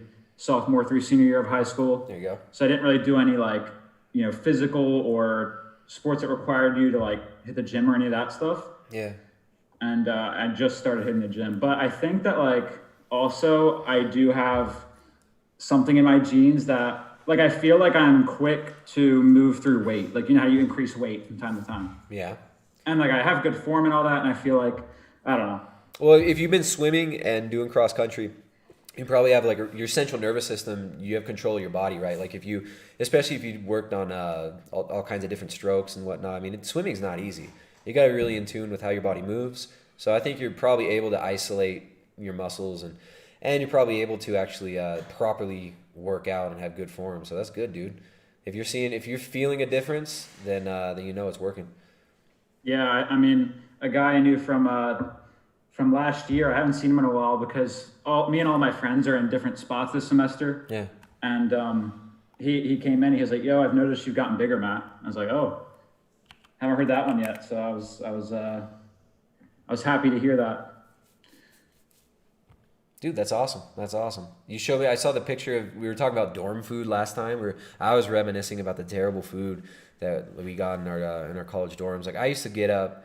I used to have breakfast, and it was always like this French toast stuff with tons of syrup. And then I would get the best thing was like the bagel with cream cheese, and that was pretty legit. I'd make bagels with cream cheese, but then also the Captain Crunch and shit. That was cereal and just all the child food, you know. And so I would eat Captain Crunch all the time in the dining hall. It was disgusting. But you showed me your the beef and the chicken. It doesn't look too bad there. It looks like you guys got. It looks like the beef is beef, and it looked like the chicken is definitely chicken. So. I mean, it seems good. It doesn't taste like you can tell like when you have certain foods, like it'll taste like just fake or like rubbery and stuff like that. Right. It doesn't taste. I mean, it tastes fine. So I mean, I can't really do much else. I asked them about the beef. They said it came in a bag pre-seasoned, but like when you have like a dining hall, you know, they always get their food in some sort of like packaging. You know, they can't, you know, do anything the optimal way, but it seems as close to as good as it's gonna get. Yeah. And it seems fine.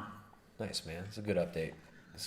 What do you saw the whole Twitter fest yesterday, man. Those vegans, they're still going. Like I'm still getting notified. Oh yeah. Well, for some reason I was joining in with you on the one, and I didn't read any of your conversation, but like I just saw you like going back to like I saw you quote tweeted her, and you guys were like, you know, arguing whatever. So I joined in, and I was just like, "Yes, Tristan," something like that. And then she goes, "What the actual fuck, dude?"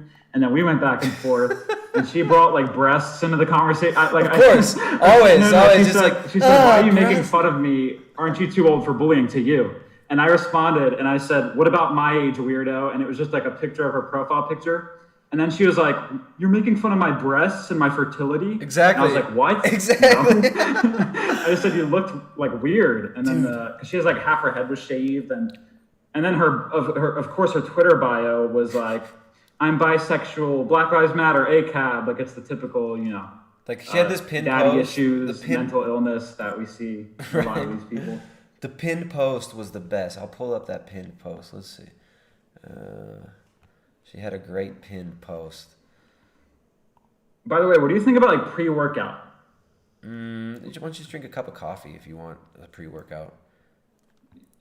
That's better for you, you'd say? Well, like I mean, do your friends do pre-workouts? And they're talking. Yeah, I've been taking some, so I mean, I don't know, like it seems to work. What's but in I would it? imagine like it's probably not natural, so. Yeah, well, there are some like L-citrulline can have some use. There's certain things that can help like vasodilate. A lot of these pre-workouts, they have like niacin in it, so it makes you, niacin is vitamin B3, and that makes you tingle.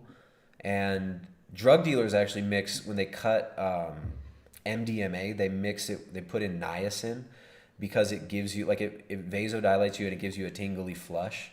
And when people get high, they think like, I don't know, they water down drugs with it because people want to feel something. It's really stupid.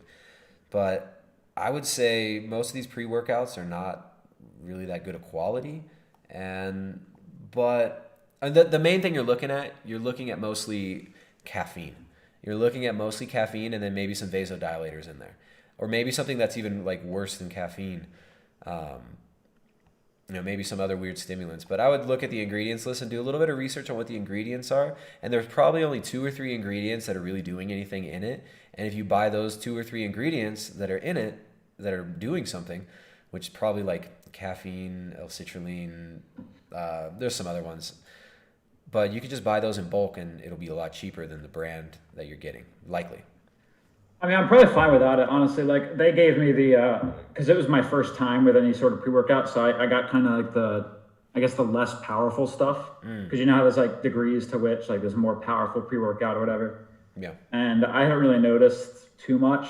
I mean, I feel like when I'm there, it may be doing something, but that could also just be like hype from being in the gym, you know? That's the thing. But also, it's like you're going to get, no matter what, like if you took a cup of water with a spoonful of sugar in it, and you're like, yeah, this is going to make me hyped up, and this is going to make me have an awesome workout, the placebo effect from just the belief of that would affect you, right? So sometimes just like a cup of coffee could probably do the same thing. And do you have coffee in your dining hall? Can you get coffee for free? I have coffee in my room. I have coffee in my dining hall. I would say try the coffee and then try the pre-workout. Like do a week on coffee and a week with that pre-workout and see if you feel much of a difference. Okay. Jordan says, take a tablespoon of salt before you go train. You'll thank me later. Is that true or is that false? A tablespoon's a lot. You could take, like a teaspoon of salt, maybe. You're going to want some sodium. That'll help to volumize your blood. You could also take a little bit of baking soda. Can actually help to decrease the lactic acid. So you'll be able to you'll be able to push through that burn a little bit more if you take sodium bicarbonate as well. But I would say just do a teaspoon of baking soda if you're going to do it. And I would say also just do don't do like more than a teaspoon of salt. But salt can be helpful, right? Salt is important for blood volume. If you have low blood volume, or if you have low sodium, you'll have low blood volume. All right, so this is Band Wizard. It's just sad, like what happens to these girls when they go to these freaking schools. They're radicalized from the internet also, but they get into these universities. Check out top post. Calling cops pigs is a compliment, not an insult. Instead, why not call them filth, scum, excrement, parasites, specimen, traitors, terrorists, skid marks, cum stains? Again, she can't go 10 words without, right? You got to do some disgusting, it's so gross. Smegma, I don't know what that is. Yeast infections. Oh, slime balls, cowards, larpers, fungus, virus, wart, gangrenous, infected wounds. And that's her pinned post. That's what she thinks of cops because she's had a hard life. The cops have just really messed her life up. That poor girl, she's just been abused by so many cops in her life, apparently. All right. Lovely woman. Lovely young lady. What do you think about this? We got Facebook, Google, Microsoft, Twitter meet with U.S. intelligence on 2020 election security. Nice. I feel so safe. I feel safe, right? Thank you, Facebook. Well, Twitter, we know Twitter is just so unbiased. We know Facebook, we know that they want what's best for America, right? We know big tech, Mark Zuckerberg, when he goes to the UN and talks about censoring certain content that goes against big global agendas, we know that he just does that because he loves us, and so does Twitter. We know Jack Dorsey protects the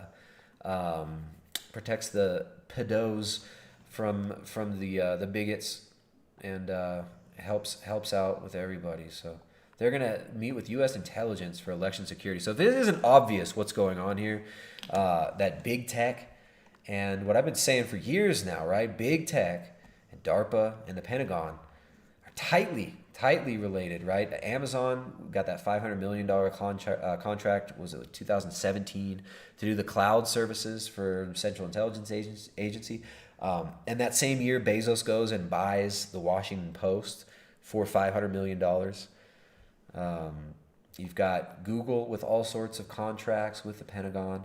Facebook, DARPA, Facebook openly working with revolutionary movements in different countries to push the color revolutions, the Gene Sharp style color revolutions, which is what we see in America right now, very similar to that. But yeah, they got U.S. technology companies, including Facebook, Alphabet's Google, Microsoft, and Twitter met with intelligence agencies on Wednesday to discuss security strategies ahead of the November 2020 elections. So you got a quote here. The purpose was to build on previous discussions and further strengthen strategic collaboration regarding the security of the 2020 U.S. state, federal, and presidential elections. So that just clears it up, guys. Nothing to worry about. You can trust them, right? Like the CIA, you know, they got caught doing. You got the Tuskegee experiments. You've got MK Ultra. You've got Iran Contra. You got all this. This history of crazy stuff that the CIA was doing, the intelligence agencies were doing in the 60s, the 50s, 70s, 80s, 90s, 2000s.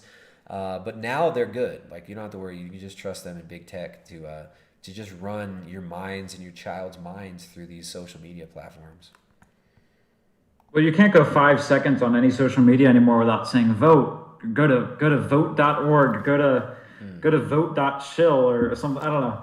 Every 5 seconds, like you open Instagram, you'll see an alert to vote. Anyone posts about Trump or Biden or anything political, you'll get an alert to vote. I one time posted, and it's the same thing with the coronavirus and the CDC stuff, only like 20 times worse. Like I would post like a meme that was like anti-CDC or something, and then they would put a link to the CDC.gov or whatever on the post. Or the WHO. Yeah, so it's so annoying. I got a message from Snapchat today that said, "Are you registered to vote?" And while they're intentionally curating content and promoting one party, right? One candidate. It's like it's not.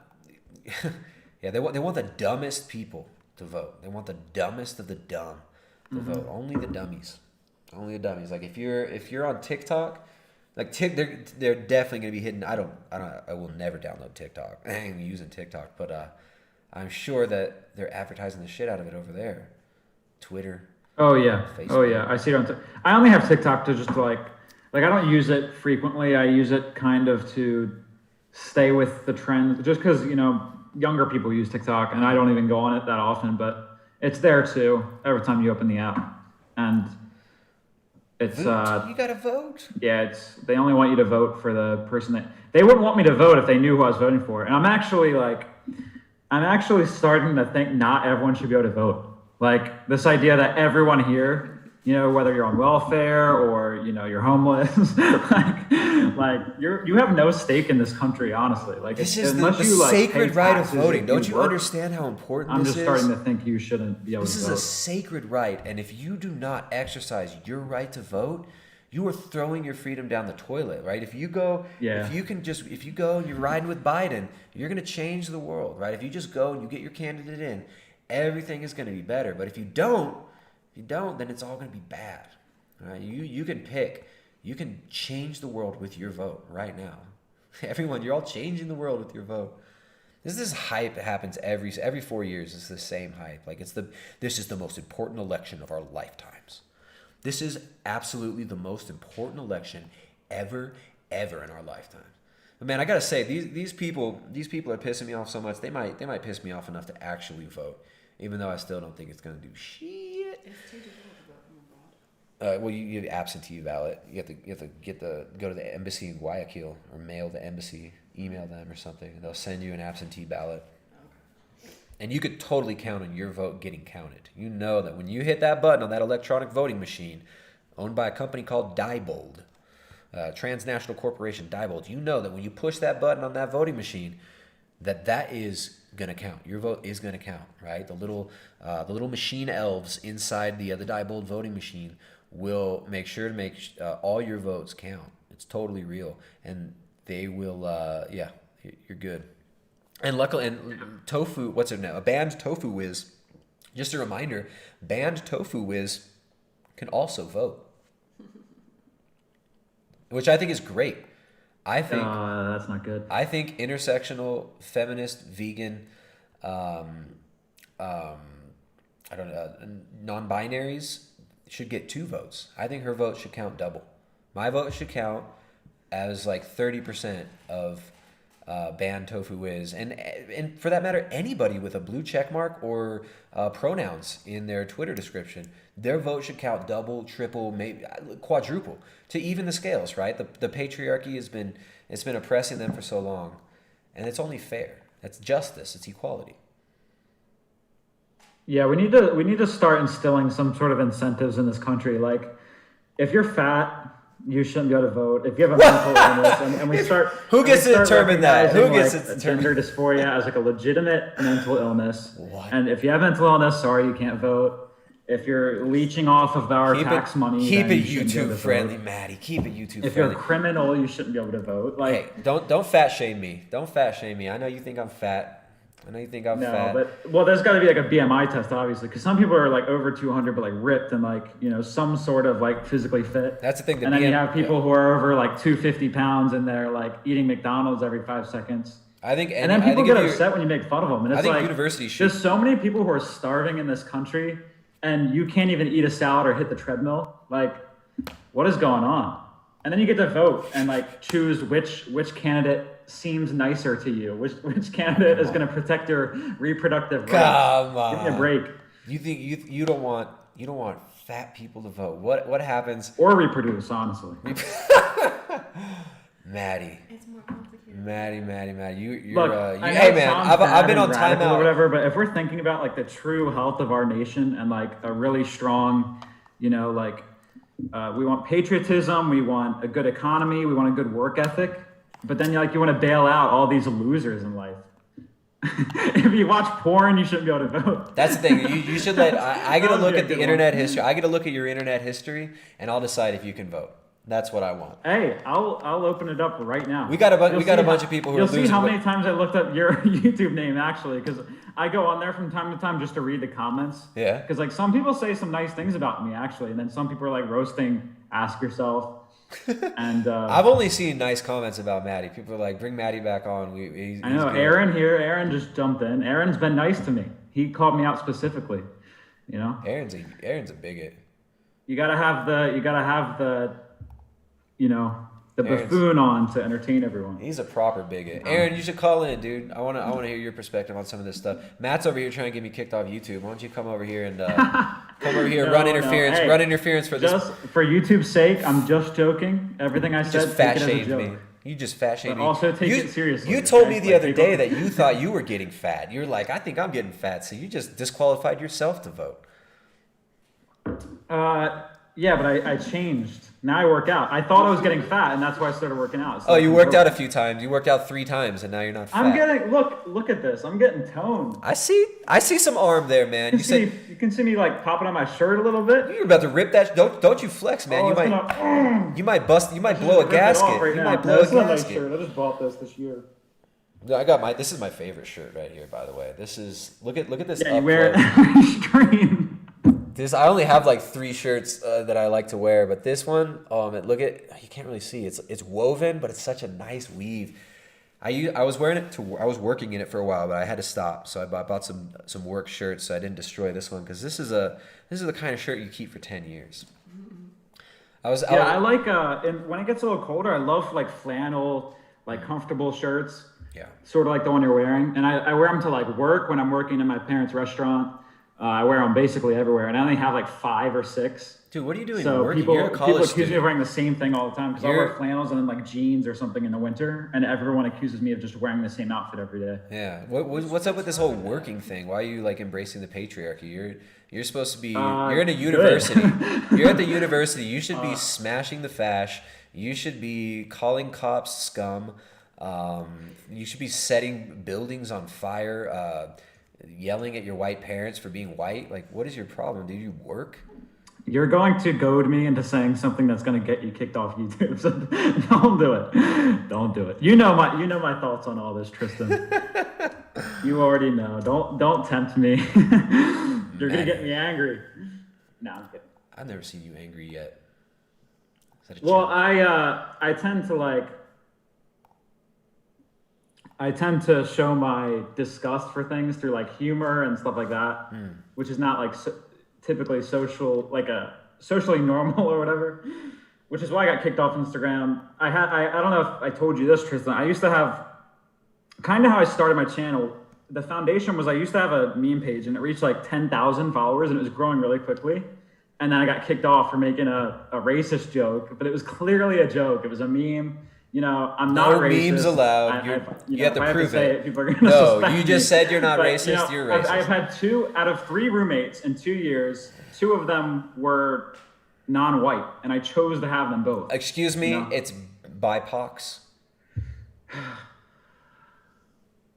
Yeah, I don't tend to like get like actually like physically angry or like actually like pissed at people. You know, like it's more of like I just make fun of them. Yeah, you make fun like of if I feel attacked, I turn it on them. And then I get in trouble for it. You turn it on minorities and fat people because you're a fat shaming racist. Yes. What does that mean anyway? Like we have to actually talk about this more and more because I know like for years we've been saying like the whole claim to like being a racist or a homophobe or Islamophobe or any of that, like it obviously doesn't. It's lost all meaning, obviously. All right. Yeah, I mean, but that's at what point do we just say yes and like I told our daughter that like a racist means someone who disagrees with you. I taught her like 4 years ago. That's why I told her. So she would I would tell her to do something and she wouldn't want to do it. And I said, don't be racist. She's like, what does that mean? I told her it's when someone doesn't do what you want them to do, they're racist.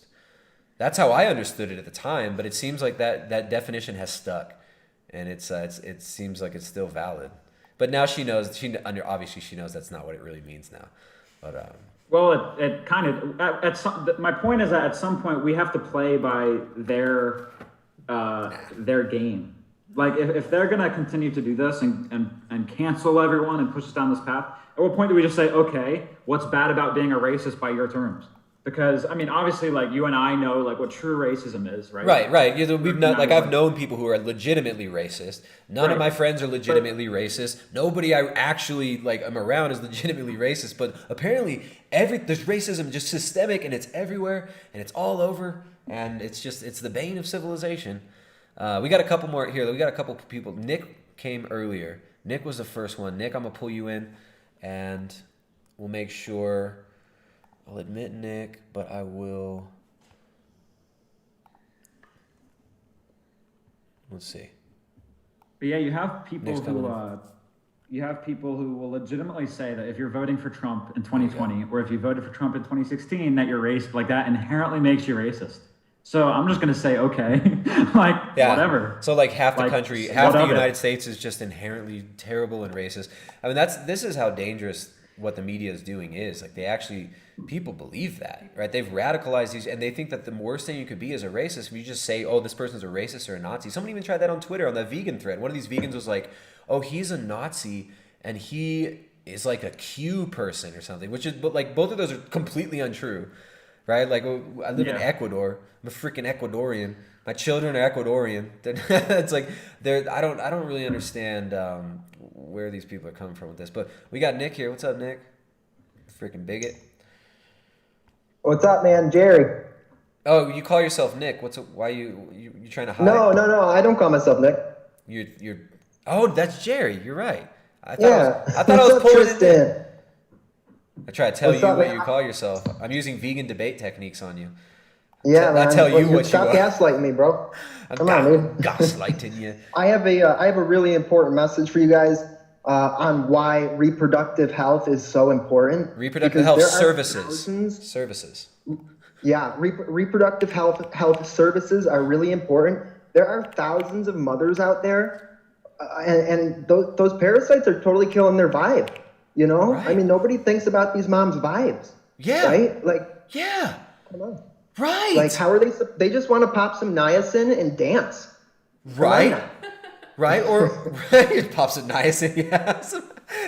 I mean, they're just trying. They're trying to make an honest living as a cam girl on OnlyFans, and these freaking parasites want them to feed them, teach them things, right? Give them real skills so that they can provide for themselves and teach them how to be moral, righteous human beings.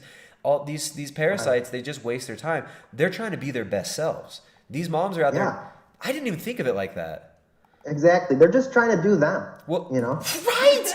They just want to do them, but then these stupid parasites, they just want to like, what's with these babies' perversions with breasts? Why are these babies? Yeah, they're obsessed. They're obsessed, and they're always every 5 seconds.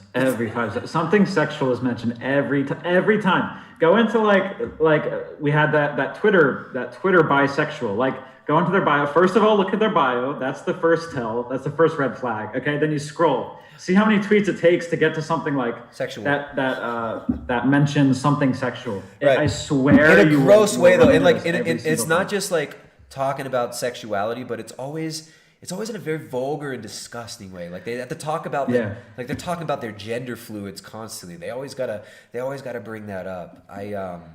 But no, I didn't really think of it that way, Jerry. That's beautiful. What's up with you, man? You're kind of being really like bigoted lately too. Like you're getting off opioids and kicking addiction. My global social credit score has gone down a few points recently, so I'm rethinking my life choices. Yeah, I don't know if they're going to let me on public transport soon. So, I don't know if you watch TV, but it's really cool to be addicted to drugs and to be a total degenerate. Yeah. I'm thinking about it. Yeah, no, it's day 9 for me. I'm doing good, man. I'm doing good. I wanted to call in and tell you about my experience with my eco-activism as a kid back when I was a stupid liberal. Oh, please, man, please. It kind of woke me up. That's what knocked me off the lefty train. I got involved with Earth First. Before that, I was involved with Food Not Bombs for about 4 years. First. Yeah. Is that like an opposite to America First, like a globalist thing, or is that like a? It's a globalist thing. Yeah. No. Okay. Well, let me explain. So I was doing Food Not Bombs since I was a freshman in high school, and that's how I got involved with the local anarchist network in Buffalo. And made some friends. And the guy I was closest with when I became a senior was telling me about this, protest, what they call the winter rendezvous. They have like 2 national rendezvous a year, and then they have like little regional ones. So he's like, oh, they're doing the winter rendezvous over in, Virginia, and we're all going to go. So I'm like, all right, let's go. It's like a big farm. They brought like 300 of these, leftist anarchy hippies, and it was basically like a terrorist jihadi training camp for how to be a monkey wrencher or an activist. So we spent 2 weeks in the woods, and it was snowing. We're in like tents with wood burning stoves. In that, there were some cool parts about that trip, but that's not the point. The point I'm trying to make is that so after this rendezvous, everybody goes home, and the people who were in the know stuck around because after this rendezvous, they have an action, they have an event that everybody goes to. So the event turned out to be a fracking site. So, some people went and like chained themselves to fences and trucks and set up monopods, and, we're all wearing these hazmat suits and shit.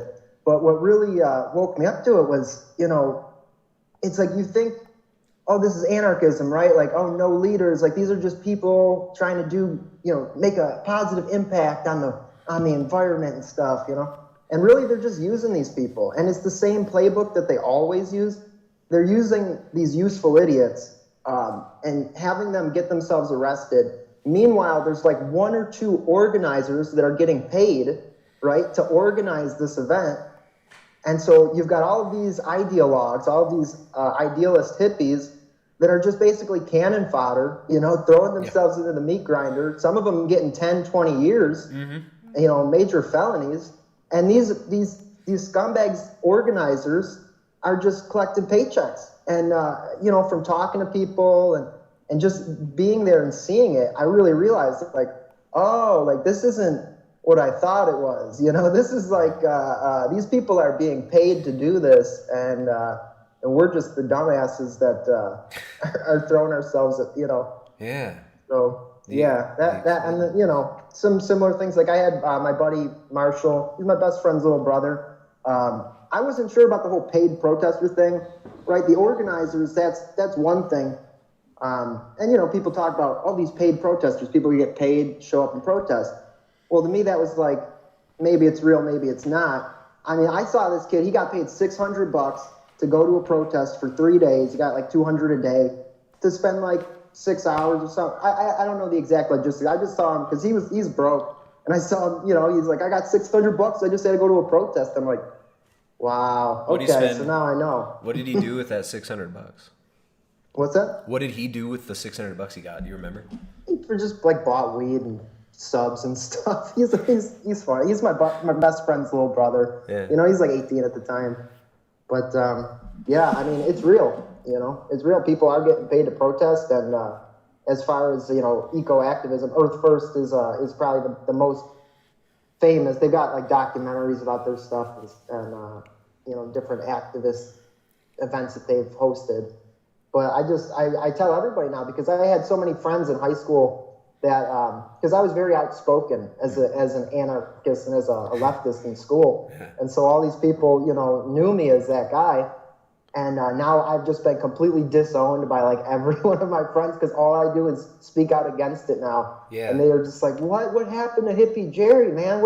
I'm like, I actually went and practiced what I preached and realized it's all a fucking scam. It's a big scam, dude. So I don't know. That's crazy, man. You see anything else wild over there? Was it mostly white kids? Because they're talking about indigenous cultures and here, like they're talking about like the earth and the indigenous cultures. How much of it? Yeah, no, it was it was mostly white, white rich kids. Yeah. But there was some trans people, which was surprising to me. Trans vegans? Any trans vegans? 6 or 7 years ago. Any yeah, some trans. Not trans vegans though. Trans person I ever saw in my life, actually. Yeah. I was a little weirded out, but try not to be a bigot. So yeah, just pretended like he was normal. But that's cool. I'm glad. Yeah, I'm glad that you weren't a bigot. Yeah, that's all that matters. I mean, at least you weren't a bigot. Yeah, I'm always trying to keep that social credit score in the back of my head. Don't want to slip up. Yeah. But yeah, no, I think people should realize that, because a lot of times when you're young, you get all this propaganda pushed in your head, and you want to do something good for the world, and a lot of kids are idealistic. I was very idealistic, and you could end up going to jail for 20 years just as some scumbag could get a fat check, and some political people can get the crowd that they want for their camera, for their newsreel or whatever. Yep, absolutely. DXE does that with these vegans, right? This guy Wayne Shung, and he was trying to run. He's taking money and donations because he wants to be the mayor of Berkeley, and he's a lawyer and an activist, and he likes to set up like crash pads where he focuses especially on the young ladies, right? He gets these young girls to come, and then he convinces them to go do activism, which is basically taking their shirts off and fake mutilating their bodies naked in front of a bunch of people and pouring blood all over themselves and like all this. That's his activism, and he keeps these teenage girls in his little flop house in Berkeley, and it's just complete degeneracy. These people in these fake activist groups and all these activist movements are all well funded, and that money's coming from somewhere. But he's doing the same thing as you're describing. Just he's built a huge name for himself. He wants to become this big, powerful politician and be worshipped as a god. He's basically got a cult of young girls who just get naked and demean themselves and dehumanize themselves. Ritualistic. Like that's how demonic is that? Hey, let's go do some activism.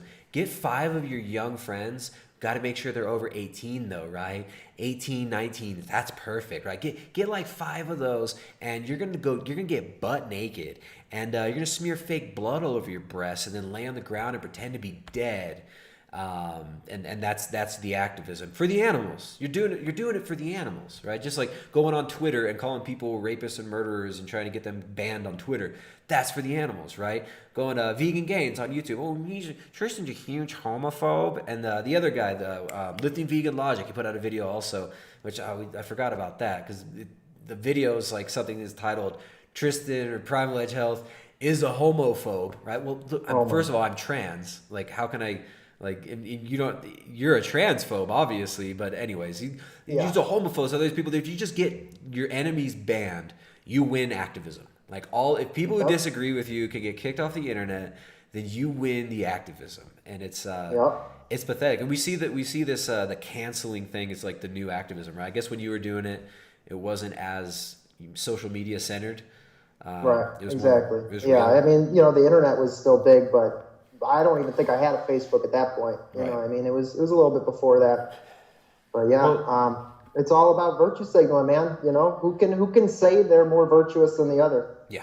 Well, here's what I've noticed is the sort of like activist culture or whatever that, and I'm not just talking about people my age. I'm talking about people older than me, like Alyssa Milano, who's like, and Taylor Swift, like celebrities or whatever. The two things that they are attracted to the most is, like the heartfelt or like emotionally catchy like phrases like homophobe or my body, my choice, like the stuff that sounds good and looks good on posters, right? And then they have the this want to be able to do whatever they want without consequences, like either why can't I go to a party every Friday, let a new guy come inside me, and then not have to have the baby, or like not take care of myself. You have why can't my black friend rape someone and then resist arrest without getting shot? It's like, well, it turns out when you do something bad, the chance of something bad happening in return is more likely, and you should have to deal with it if it does. And they hate that. They hate it. Yeah, and they're totally inconsistent. It's like my body, my choice, but not for vaccines. It's like one specific issue, and that's it. Right. It's like, not a rule. It's just this serves me now. Right, and if you could find lots of individual cases of this, and they're actually like reported. In my most recent interview I did, I had Gavin McInnes on, and we were talking about this, and he said there was like a guy from, what's it called? But I don't know, it was some foreign country, right? And another guy had raped him, so it was a gay raping, right? And he reported it to the police, but the guy was from a different country and he got deported. So then he went to the police and like begged them not to deport him or something, because like he felt guilty for being raped and then being responsible for someone else's deportation or whatever. Well, so love is love, man. Love is love. Yeah, love is love, right? If love is love, what's wrong with forcing that love? Somebody just had so much love that they had to make the other person accept. These people, the thing is, like, they have, from that perspective of the average social justice warrior, they don't believe in objective morality anyways. So they just like, it's just, you're making it up as you go. It's like whatever makes you feel good. So I mean, it's in their worldview. Yes. It's asking why is really important with these people.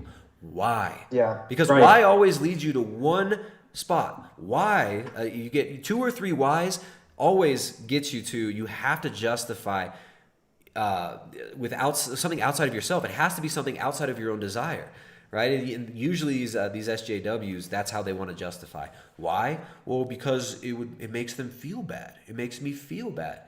But then it's like that's not a legitimate justification for why something is objectively right or wrong. But they don't believe in objective right or wrong, right? So it comes down to the rejection of God and the rejection of objective truth, objective morality, which requires there to be God. You need God for objective truth. You need God for objective morality. And these people deny that. They deny the very foundation that they stand on, and they spit in the face of the God that's holding them in His bosom. And it's sad though, because it's not, it's like we've been conditioned into this hedonism.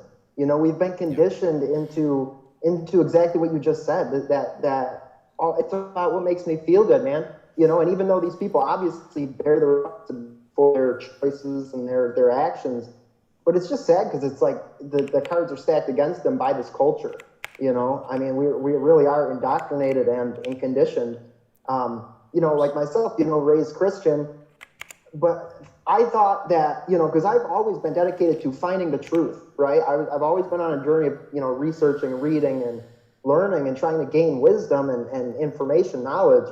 And because I was born into that Protestant, on one side, Catholic on the other, I thought, okay, I've done that. I've done that Christian thing. Yeah. So the truth is somewhere else, right? Right. And then now I find, oh no, I just didn't understand it originally, right? So that I thought, like, there's no way it's over here, So I went into all sorts of crazy depths looking for this stuff, which just eventually brought me back here. And it's where's your heart at? If your heart is right, you'll find your way back to the truth.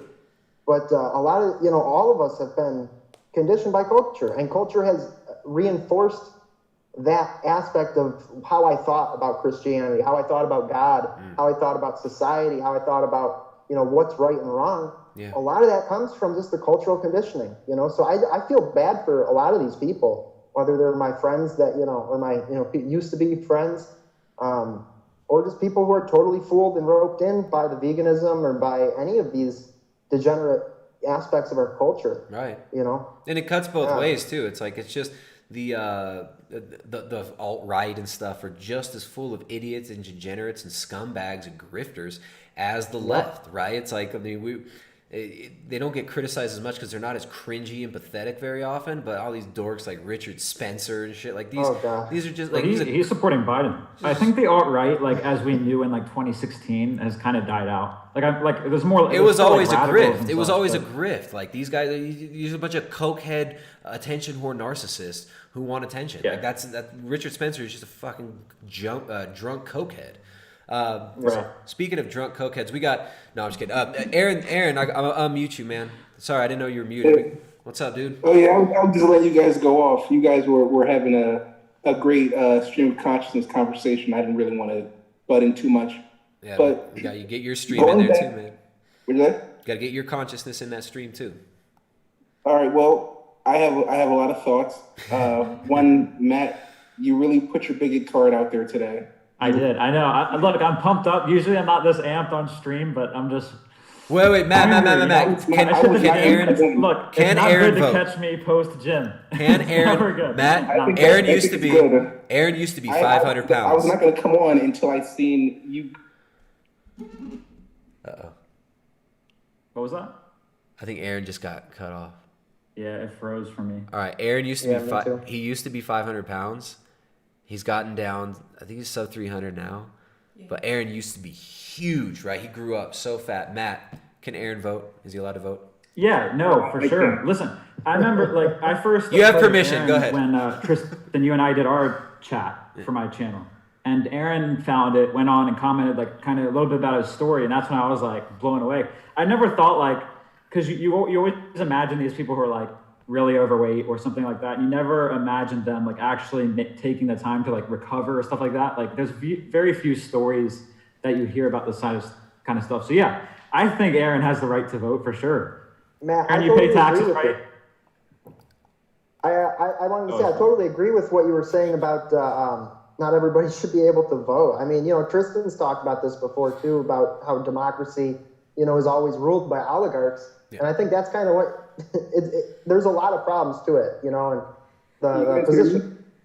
Yeah, we can hear you. Yeah. All right, good. I'm back. Well, first off, I did want to say, I was saying, Matt, you definitely showed that bigot card, and I was not going to come on tonight until you came on super hard, honestly. You kind of got me fired up. I was like, oh man, last time we were on, Matt was super quiet, and I was like, I really wanted to see him do his Matt thing. Matt's all hopped up on testosterone right now. You better chill it out over there, Matt. You better drink some soy milk and. Well, I'm actually gonna go make my protein shake in a little bit. But, take some pharmaceutical drugs. Go look at some OnlyFans and drink some soy milk, and you'll be back to do some yoga. I'll be back to my calm self if I go rub one out to yoga cats on girls. OnlyFans or some furries on OnlyFans. Furry yoga chicks on OnlyFans. Yeah, so you guys were talking about my story, and I don't know. One, I can't vote in Matt's eyes, but my Instagram is curated. I see this a lot in my Instagram. I don't know what sort of Matt looks at or what you Jerry looks at or Tristan, but I follow a lot of keto.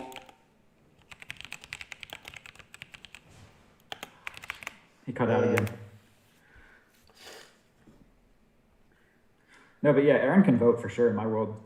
Yeah. Oh, thanks for if you make the strides to pull yourself out, of some sort of low thing in your life, that's honorable enough for me. I would say that's honorable enough for me. I can vote in your. For sure. We really appreciate you, young white man, giving.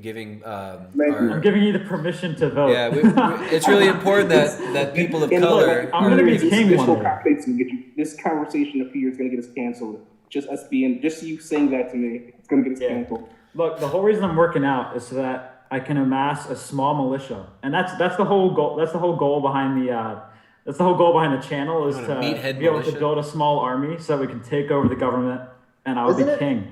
Isn't it And funny how the what's his name, Chris Matthews or whatever, asked Trump to condemn militia groups? You know, he's like, oh, will you condemn white supremacists and militia groups? Like, wait a minute, hang on a second, those are not the same thing. Like a militia, that's a constitutional, you know, that's in the Constitution. That's posse comitatus, but they lump it together with the white supremacists, which is just nasty. Well, I actually, go ahead, Matt. I just wanted to say real quick, I'm about to go make my protein shake, so I'm going to mute myself and turn my camera off just for a couple minutes. But my most recent video you should watch. I had gotten this clip from this guy who uploaded a lot of times that Trump has condemned white supremacy in the past 4 years. It's like 20 times More just than in my any other video. president. Right. And you guys can check that out. It's a pretty funny video. It's just 5 minutes. But you'll see that like this whole that Trump has to condemn white supremacy every 5 minutes at breakfast, lunch, and dinner is Right. such an idiotic mindset. But I'm going to go make my protein shake. I'll be right back, guys. All right, dude. Didn't you know white supremacy is like the biggest problem in America right now? Didn't you know that? It's the biggest problem. I don't see it. I mean, I don't. Oh my God, it bothered me so much. Like Trump, in my opinion, he may be an idiot, but I don't see racist. Yeah. I don't see outward racist. He might be not great with his words, but I don't see racist. Yeah. So how it gets pegged on him is beyond me. Mind you, I'm not a Trump fan, but I'm a realist. And Right. I know, Jerry, how old are you? I'm 26. Okay, so you've recently got out the Matrix, I would say.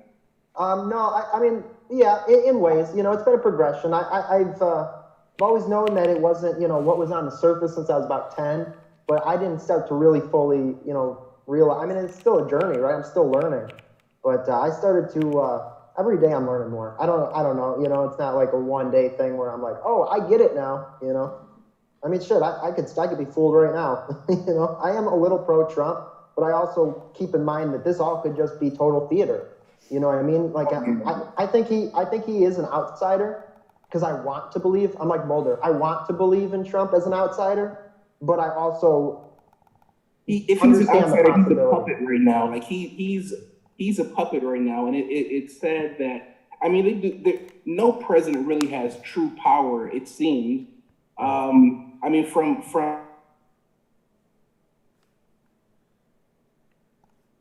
Aaron keeps cutting out. I want to believe.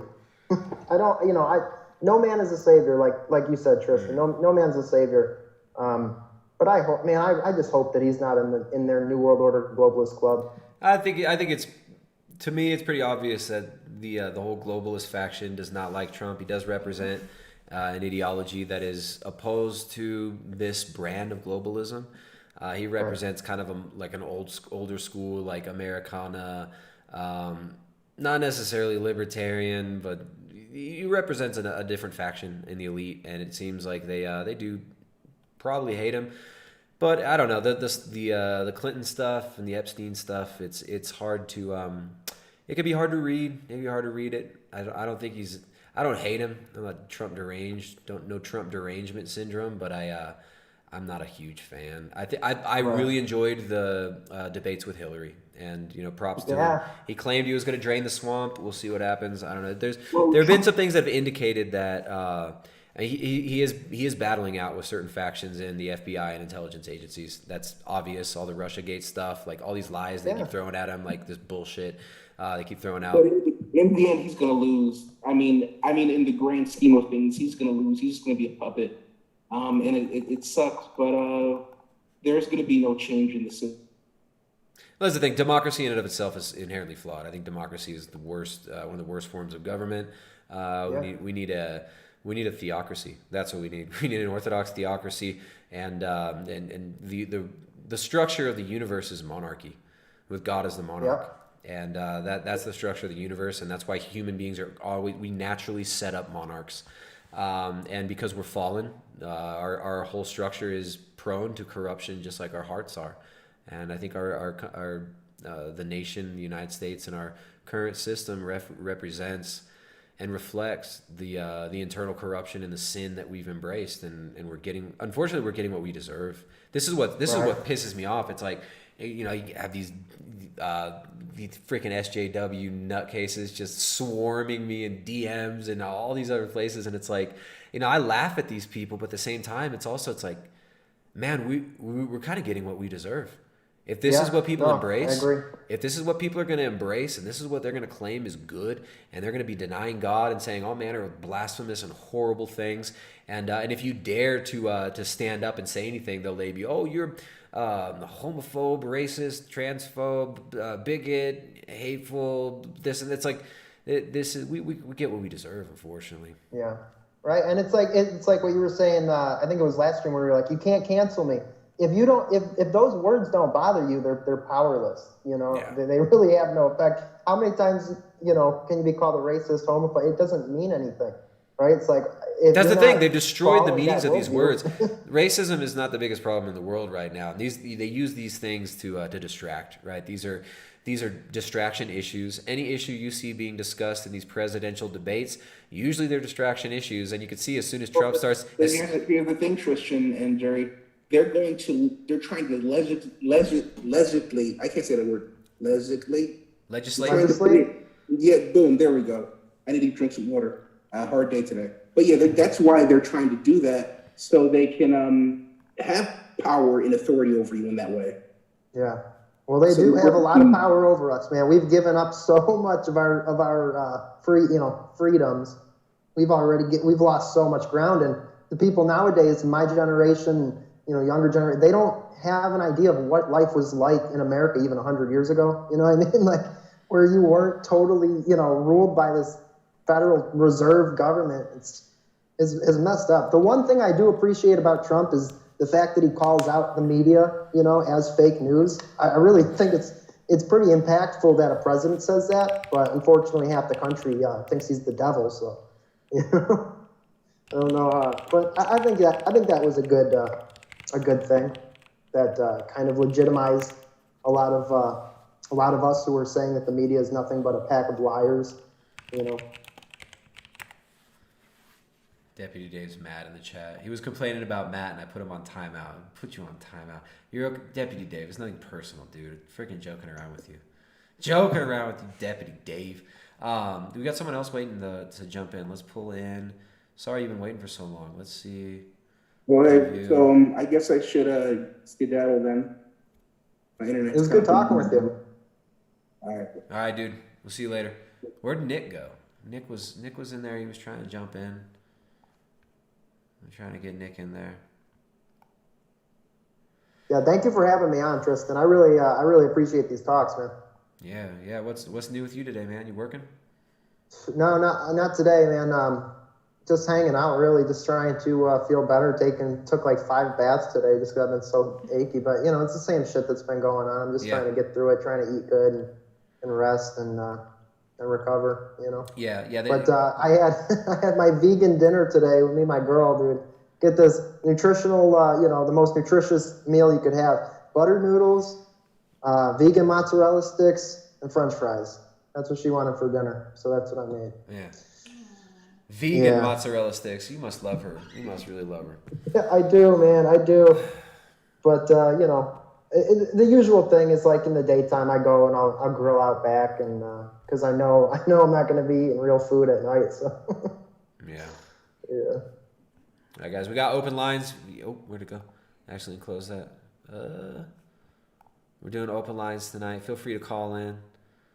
Where's that Zoom thing? Here it is. Feel free to call in. We got Jerry. We got Maddie. Someone in the chat was complaining, say you call in too much, Maddie. They said you got to. Oh, they said okay. Well, I want to apologize. I figured it was something like I made some sort of bad joke or something. No, you just. For which I also apologize. Like if you're like. I think you're. I don't want to alienate any Tristan fans. Like I want to say I'm just joking like 90% of the time. So, I'll dial it back in case, but. You're just so racist, bro. Like, why? Just stop being a bigot. Yeah, I think it's maybe you're too good looking. You're tempting them to lust. Yeah, I'm too handsome.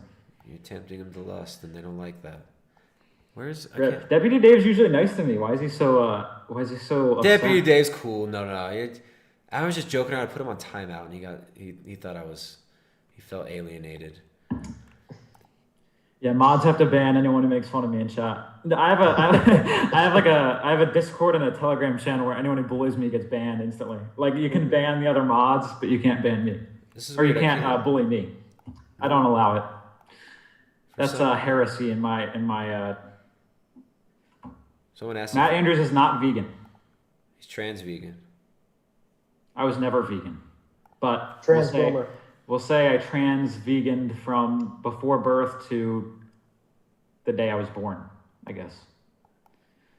Is someone accusing me of being vegan? How dare you accuse me of being vegan? Saying you better you're trying to make those gains, man. You better get on it. You better be. We were talking 20 minutes ago about the food I was eating earlier today, about the beef and the chicken. You could be a plant. You could be a vegan top secret agent. Aaron, yes, put him in timeout for insinuating I'm vegan. That is all right, Aaron. That is awful. The chlorophyll, man, that's the blood of the earth. I'm gonna put Aaron on chlorophyll. timeout. You gotta get your chlorophyll. Look at that. I just put my mod on timeout. Aaron just got timed out. Oh no. Yep. Rip and shot. See what happened to Aaron? Aaron, don't. 300 seconds, man. 300 seconds. No comments. Think about what you've done. Think about what you've done. You wear that. No, Aaron wasn't it. I know, but I don't. I'm making an example of him. Oh, timed okay, out. Good. Yeah, this is what happens to you. This is when you step out of line. Aaron didn't really step out of line, but no, that's what happens. He didn't. Tristan, I think I speak for the whole audience when I say those intro videos you do are on point, man. Satire is obviously one of the best political weapons you can use, and I mean those videos are so on point, man. Thanks, they're hilarious and they're so true. Thanks, man. I appreciate that. Thank you for those. I quite enjoy making those. It's hard. It takes a while to make those types of edits, which is why I use them as intros, because it's like, man, you spend a few days making a video and it gets viewed a few thousand times. But if I use those as intros, they get seen over and over again, and I don't get sick of them. They help us set the mood and stuff. So I appreciate that. Yeah. Some people have complained about it. But don't listen to them. If you're gonna complain about the intro, you better take note. I put my mod on timeout for no reason at all. You complain about my intro. I like them too. I put really Deputy Dave. I put one of my favorite commenters in timeout just for making fun of punk ass Matty Andrews. Probably deservedly so. Aaron didn't make fun of me. No, I'm saying Deputy Dave was timed out for making fun of you. Oh yeah. He's a favorite of mine too. I just can't believe he would dare insinuate that I've been on these calls too much. Well, you do. Look, man, this is what I look forward to. I look forward to my in, chat with Tristan for the night. I'm honored that you call in every night. I feel like when you call in, it makes the show complete, because you have been calling in almost every show. So it's like it doesn't feel complete without Matt. But maybe he's got a point. Maybe you're upstaging me. Maybe I should be jealous. Maybe. No, I'm not. No, maybe tonight. Usually I'm calm. I just listen. So I'll do that. I'm gonna do that more, because this is Tristan's show. We're just here to bully anyone who gets in the way. Is what we're here for. We're just here to bully. We're here to bully. How about this? With next person that calls in, so I don't have to adjust the window. We'll boot Matt temporarily, and he can come back later maybe, or we'll boot him permanently. Who knows? Maybe we'll see if somebody better than Matt comes in that can replace him. That's fair. We'll do a competition. We got to replace Matt. You guys, we're looking for a Matt replacement. We're hoping for somebody young, somebody. No one can replace me. We're looking for somebody young. Maybe we can get maybe Deputy Dave can replace you. That would be good. Oh yeah. Maybe he'll call in for once. Yeah, Deputy Dave. We want to see your. Yeah, I honestly like doing these. I don't because when I do a stream, I'll get a max 15 viewers at a time. And I have a fun time, and my chat is more, I would say more edgy, just because there are more memers, and they're not serious. Like we don't do. They're not boomers as much serious political talk as we do in here. They're not boomers. But yeah, I like doing these because you get a lot of chatters, a lot of people to make fun of, a lot of people to interact with. But yeah. Matt, you sure are talking a lot, Matt. You sure are talking a lot for somebody who said that they're going to let me run my own show. You sure are. I'm sorry. Hey, here, I'm going to mute myself. And you're looking all jacked now, like you've been working out. You're looking all jacked, and it's like you look kind of bigger than me. You said you're 6'5" or something. I'm 6'2". You're 6'2", man. You got like 4 inches on me, right? Like I'm 5 inches. I'm 5'9". You got 5 inches. You're on me. 5'9"? Wow, 5'9", short little dude. midget. I'm fucking When are you coming back to tiny. the U.S.? Tiny. When are you coming back to visit? Well, I can't now. I'm just intimidated by you with all this bullying that you're No, doing. we need to go, like, not fight each other, but like fight some group of like. You want to go? You want me as your bodyguard? You want me to go fight people for you? No. I'm saying I'm getting big enough to be my own. So we just need the numbers so that we can go. Oh, you're trying to build. You want crime. your Spurg army. You want me to join the Spurg army of. Okay. Right. I get it. Right. All right. I'm gonna mute myself for a little bit. Because I'm getting ahead of myself. That's what you said. That's what you said 2 minutes ago, man. It's all that testosterone. You're all pumped up on pre-workout, and you're high as a kite on that pre-workout, man. It's all that pea protein isolate. Look at him drinking his soy milk. he's about to unmute himself. Yeah. So how are things down in Ecuador, man? Is it all locked down like it is up here? Because I'm in New York and it's pretty ridiculous, man. The movie theaters are closed for good now. Wow. All the best restaurants are shut down, and I feel like it's never coming back. You know. We're reopening. We're reopening quickly. I mean, it's going to be a roller coaster for Ecuador. There's political unrest and instability brewing in every Latin American country, and you have huge influx of IMF money coming in and being used by these governments to bolster police and military to eventually deal with the populist uprisings that are going to happen. The majority of the people here did not want these IMF loans, and there were major protests in 2019 in October, which I can't believe it's been a year now. What a waste of a year. Freaking, I can't believe so many people just bent over for this stuff. But Matt's still talking. Matt, you're still talking in the chat. What are you doing? Matt. He's in the chat. Matt's in the chat right now trying to human traffic his Guatemalan roommate again. Just let him go, man. Goodness. Poor roommate. He's got his roommate. His roommate is actually locked in the closet behind him. That door right there. Every once in a while, you'll see the handle wiggle. That's where he's locked. Oh no, dude! I'm calling child services, man. I'm calling the Open Society Foundation. I'm calling the BLM organizers. Whoa, dude! I'm calling Andrew Cuomo. He's. No, I wanted to ask though, like, what about like the lefty side of everything? You got like your own Ecuadorian BLM breaking. There's different politics in South America are very different. Nationalism means a different thing in South America than it does in North America. Socialism means a different thing in South America. North America is a very different political landscape, and you know, I wouldn't claim to fully understand everything that goes on in Latin American politics. It's grimy. A lot of it is you got warring factions of you got money from China and you got money from U.S. IMF bloc, and it's basically just it's an ideological battleground between that, and then you have certain indigenous movements that were trained by the communists in the 1930s. They're not all actually communists, but the Jesuits taught certain groups how to organize, the communists taught certain groups how to organize, and you have this history of a lot of these countries trying to get legitimate, not puppet leaders in, and it's just over and over again they get assassinated or right. Yeah, I mean it's crazy, man. It's really crazy being an American, and I'm sure now in your situation, leaving and being in another country, you get another perspective of the good old USA. Wait, look at Aaron Burrows. Aaron comes back and starts timing out innocence in the chat. What are you doing? Why is Richard Daly timing Richard out? is not innocent. Richard accused me of being a vegan. That is the crime. Oh, okay. So he's 5 minutes. He's 5 minutes, no comments. You're a vegan. Yeah, okay. Wait. You're supposed to be muted. I'm about to put you timeout. What? This is chaos. We got a full-on mutiny. I'm pretty sure I saw a TMZ article about you sneaking Beyond Burgers in your closet, Matt. I'm pretty sure I saw that. Man, so yeah, the Latin American situation, it's looking there's gonna be rough roads ahead. But I mean, the town we live in is really chill, and when that stuff goes down, it doesn't really affect us as much. We're not in like Quito or Guayaquil, the port city or the capital city. So the current government, the current regime, is run basically by the U.S. State Department and like the nasty aspects of the State Department, IMF money and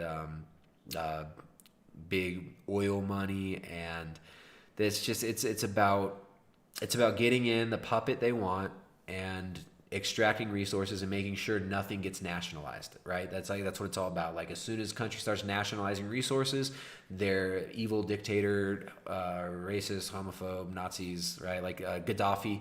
Gaddafi completely transformed his country. Libya was one of the most prosperous places on the continent of Africa, and he was a highly popular president. And of course, Hillary Clinton. He came, we saw. He died. So what you get is a lot of, you get a lot of that. A lot of overturned governments, a lot of uprisings, and then back and forth. But as far as like the living situation for us and where we live, in the town we live in, it's nice. We're waiting on rain. We're hoping it rains soon. It's been dry. There's been fires because it's the end of their dry season. So, yeah. I was about to ask you about that because the other night when you ended the stream like that, I was a little bit worried. I'm not gonna lie. I was like, oh damn! You said you can see the fires away from you. How did that all turn out? Obviously your house is still standing, but how close did it get? No, not that close. The wind blew it the other direction, so we're good. But yeah, there were quite a few little things. Jordan McGreeny, there you go. He said, "What can I say to get put on timeout?" And LK gave him a timeout. We've got a kindergarten over here in the chat where everybody's acting up. You have nap time. You got nap time. All right, we're doing open lines, guys. If anybody wants to call in, I know we had some contentious people who've been messaging me, DMing me, commenting. You guys are welcome to call in too if you want to debate. We had apparently some accusations being made during this live stream on another live stream, and I don't know. We haven't had that person call in, which I think is strange. I mean, you think that if you had something to say, you could come Flanky Tufano, you could take the floor and you could tell us what you think, but. I don't know. I've got a few things we could watch. How about we watch? Let's watch some. We got some videos we can react to. Let's pull up this one. We were talking about satire earlier. And we've got a new favorite of the channel here.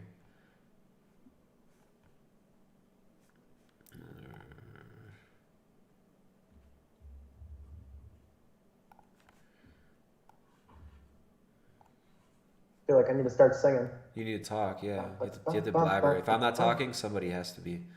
Yeah. Somebody has to be blabbering. Did you know that racism is the biggest problem in America right now? Yes. 1 out of every 10 people are affected by racism. 1 out of every 1 person. Yes. 2 out of every 1 person. Did you know that 2 out of every 1 person is a racist? Yes, bigotry has never been more prevalent in America than it is in 2020. Did you know that all Christians are homophobes? Yeah. Did you know that? And bigots. Yeah. And they shamers. hate women and their rights. Their whole point is to smash women's rights. That's all they care about. That's really all they care about, basically. All right, we're gonna watch our homie Lifting Vegan Logic's video. And we were talking about parody earlier. We were talking about comedy. Matt, you feel free to unmute yourself. You've had enough time. Yeah, now. I just did. Whoa. All right, now go back on mute because you muted yourself before I gave you permission. Mute yourself. And okay, now unmute. Okay, go. There we go. All right, we got Lifting Vegan Logic with. He's an alpha. Yeah, we were talking about parody earlier and like how to do parody and just. Different tastes. There are different tastes in comedy. All right, like some people like comedy that's funny, and then some people are vegan. Below, I wanna kill you. I want your DHA and your omega-3s. Oh, Pablo, the blowfish. That's the intro. Banger. You could tell it's a banger. Yeah, coming in hot. Coming in hot. Miley Cyrus killed. All right, I gotta do. Here, pull this up here. Make it a little smaller. Miley Cyrus kills a fish live on Joe Rogan. Parody featuring Stephanie Gerard. Let's see it. 2 months ago. The good news is for the people that like my parodies, I am visiting Los Angeles, California, and I'm probably going to film a parody with the great and amazing Stephanie Gerard. She is an animal rights activist and also an amazing actress, and she's told me herself that she can play a very great Miley Cyrus. Well, yeah, I mean, I have this like big history of using drugs, and yeah, I also like recently stopped being vegan, so now I just like feel so clear. Yeah. And I've had to introduce fish and omegas into. Oh, that's the perfect impression. She's wearing a wig that looks like Miley's wig. You get it? Do you get it? The other guy is wearing a bald wig, like, because Joe Rogan's bald. Dude, oh my god. Do you get it? I'm dying. This is Half parody. the people on SNL are. Like, half of them aren't even good at impressions. This guy could be on SNL. This guy's, hey, Lithium Vegan Logic, you're almost as funny. You're pretty much as funny as most of the cast of SNL. There's like one funny dude on SNL. I don't even know if he's on anymore, Kyle Mooney. But he's not even funny on SNL because he gets no airtime. My life because my brain wasn't functioning properly. And Don't tell that to the vegans. They'll come for you. They're gonna come for me, but that's okay. Here, there, you're about to get smashed. Those vegans are coming for you. Used to people coming for me, and it's gonna be that I come out. Salary. No, listen. If I give home, I have 22 animals on my farm in Nashville. I've got 22 in my house in Calabasas. Like, I'm doing what I need to do for the animals. Can I ask you, were you doing a vegan diet like meticulous? The strictest you've ever known. But were you doing intelligently? Like, I were you did all my supplementing the supplements. right way? I do all my protein drinks. I've watched every. I thought this was a parody. Wait, this is a 20-minute video? All right, we're not. Let's skip to the. And why is this vegan diet supposed to be the best thing if you need all of these supplements and pills? Like, shouldn't that be the red flag that the only one you need?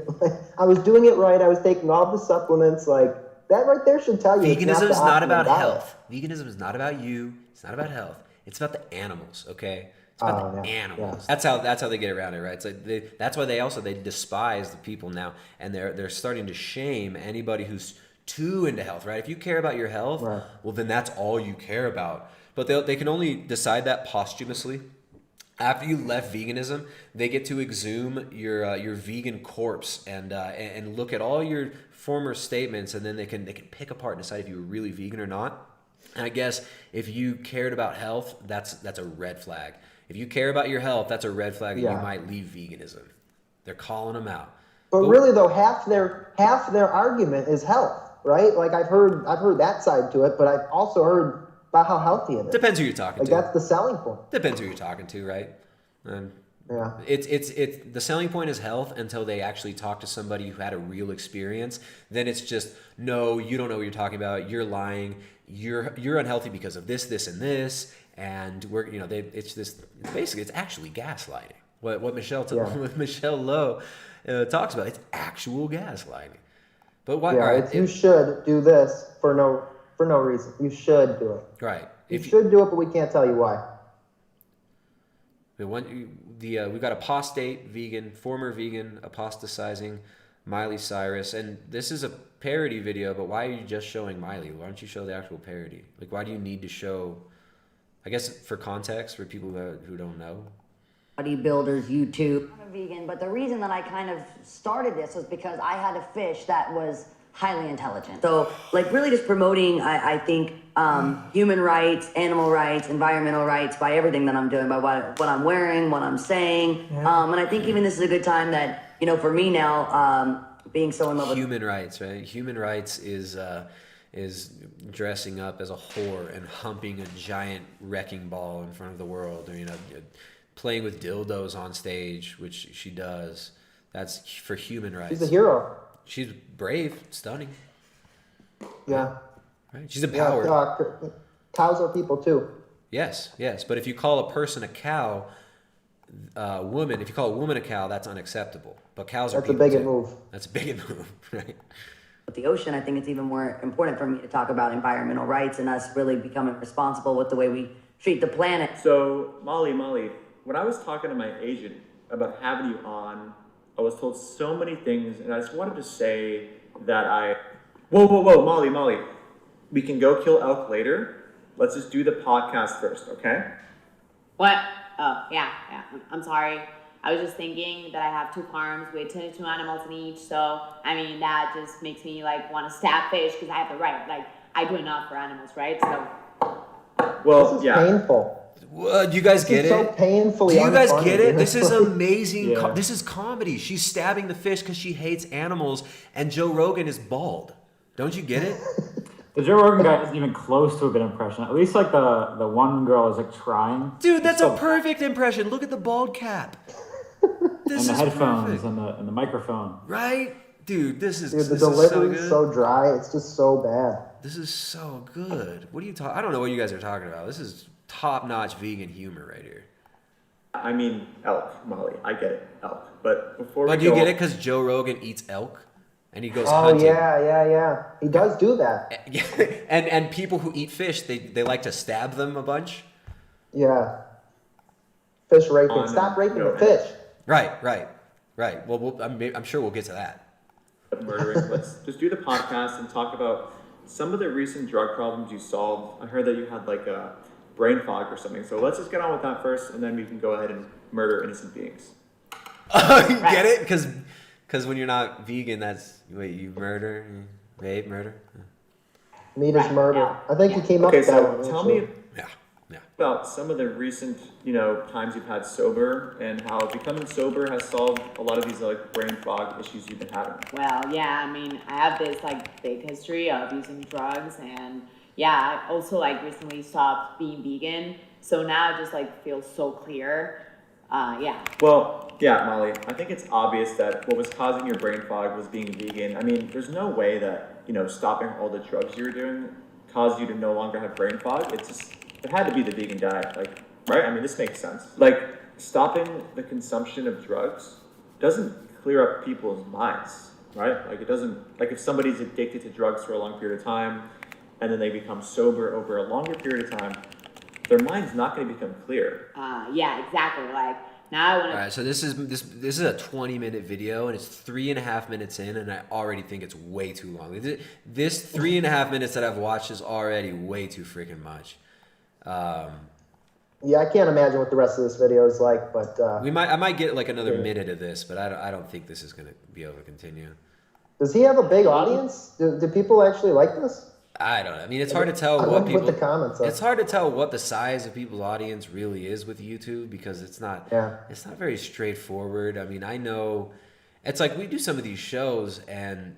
I don't know. I think the view count may be askew on YouTube, but it seems like he's got a decent sized audience. Over 1,000 people saw it today. I mean, he's told me several times. He's told me several times that my audience, my engagement. I guess he looked at he DMs me this. He DMs me all the time, dude. This guy's fucking weird. But he DM'd me a bunch of times trying to taunt me by telling me that my engagement is low and his engagement is high, and that my channel. Bro, your engagement's low? Dude. Hey, don't say it out loud. It hurts. Oh, I'm sorry. Yeah, he told me I have low engagement, and he said something about like there's some like ratio that he was looking at. Like there's some stats that he was looking at that I don't even fucking care about or know about. And apparently my channel is like, but his channel he has better engagement. So I mean he's got that on me. Oh, and I'm bald apparently. Could you imagine how great your life would be if you had a high engagement on YouTube, dude? How good you'd feel about yourself? Like, holy crap. Well, look, for the animals, like, he's not doing it for, like, I mean, the animals, right? They love it.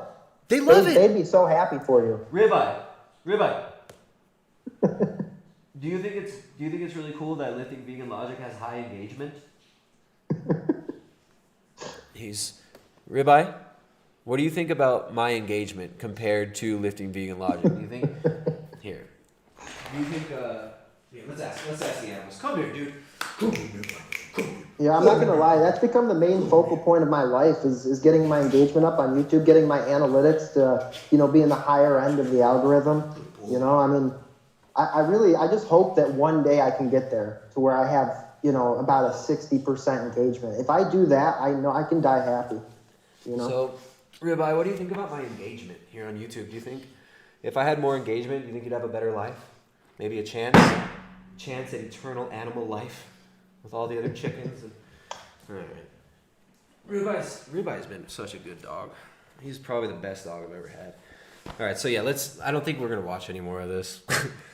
Even for good impressions, you don't typically go beyond like 30 seconds of a certain impression. Like it literally, like even SNL or like late night hosts who are not funny anyway, but even they understand you don't go upload 20 minutes of you faking. It's just not funny. It loses its funniness after like a certain amount of time.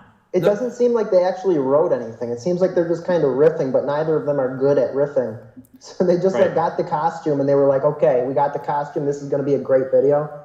And, and probably before they edited it, it probably was about an hour and a half. And they had to sit there and cut it down. Now it's just 20 minutes of unwatchable garbage. Look at this. Look at this like palatial estate this chick's in too. I mean, is this their home? Money. Like they care so much about the animals. Look at this like $1 million freaking mansion she's in. Look at that thing. I mean, you can't see the full scope of it, but it does look very nice. Maybe it's not $1 million mansion, but it does look nice.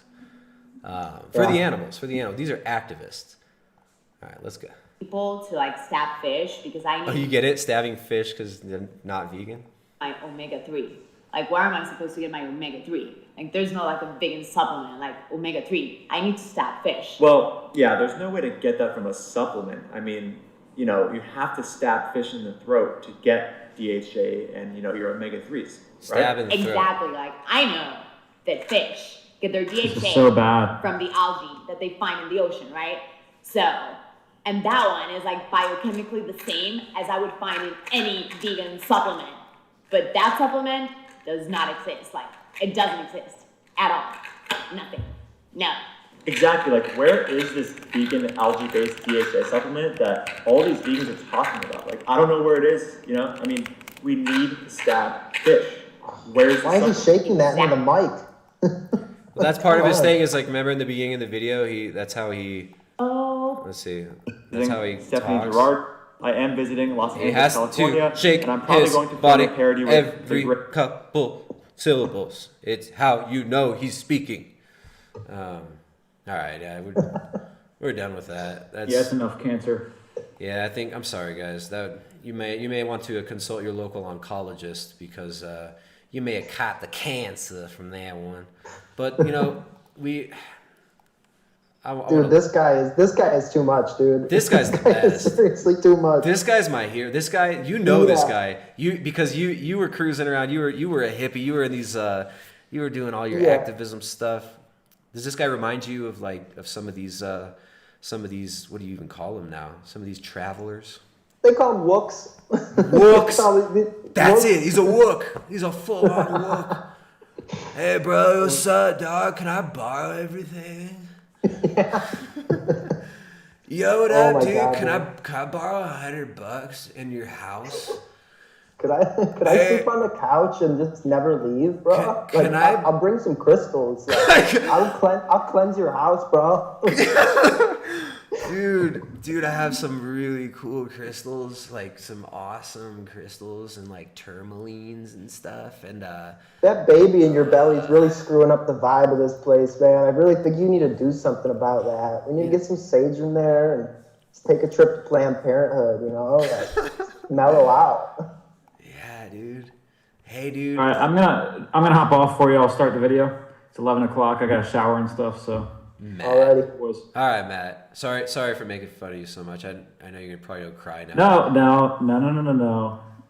We know. Look, it's accepted. Matt. It's fine. Matt. I make fun of everyone here way more than anyone could. So calm down, Matt. Just calm down, man. I'm sorry. I'm gonna. You don't have to. Don't be so sensitive. Don't be so sensitive. We'll see you next time, man. Yeah, I'm gonna shower for OnlyFans. Yes. No, I actually gotta go. Yeah, what's your OnlyFans? What's your OnlyFans? My OnlyFans is at Guatemalan refugee slanger. Yeah. Human trafficking are us. Yeah, human trafficking. I'm selling my roommate, by the way, for $1,000. So I'll give you 20. 1,000? That's a deal on. Look, right, I'll take it. I'll go quickly on from 1,000 to 20.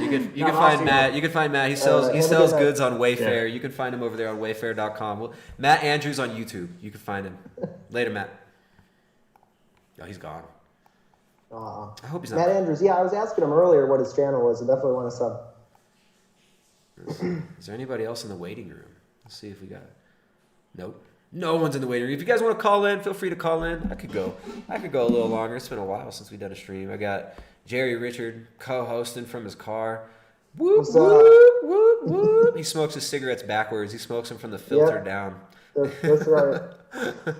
I've been trying to hide it, I feel like an ass, but, Hey, it's one thing at a time, I'm not going to man. quit everything all at once. Exactly. No, it's one thing at a time. You're probably best to not quit smoking cigarettes right now. Nicotine has a powerful effect neurologically, and it can be real balancing and stuff. And as you're withdrawing from other things, it could be a dangerous thing to try to quit. And you'll be dealing with all the headaches, and you'll get fat, and Matt won't let you vote. Yeah, dude, I know. He's a real bigot. You notice that?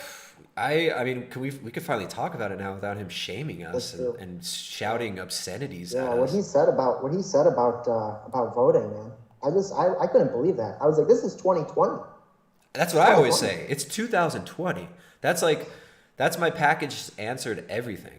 It's 2020. We put a man on the moon, and we got people still acting like this.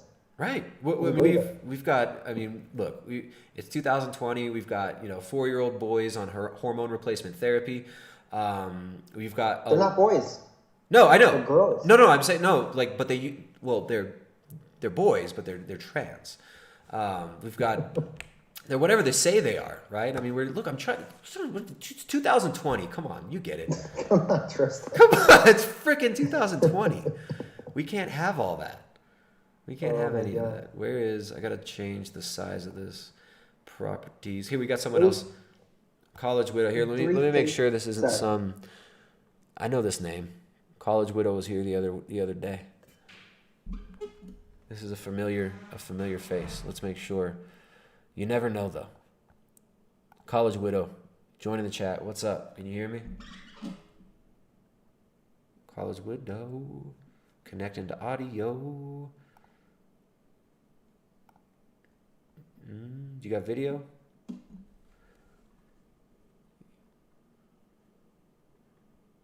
Figure it out, College Widow.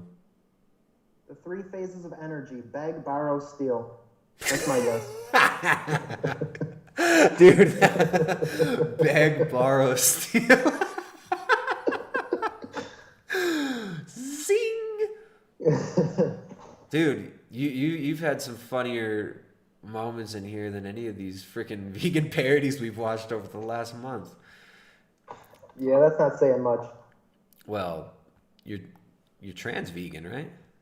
No, I'm trans boomer. Oh, sorry, trans boomer.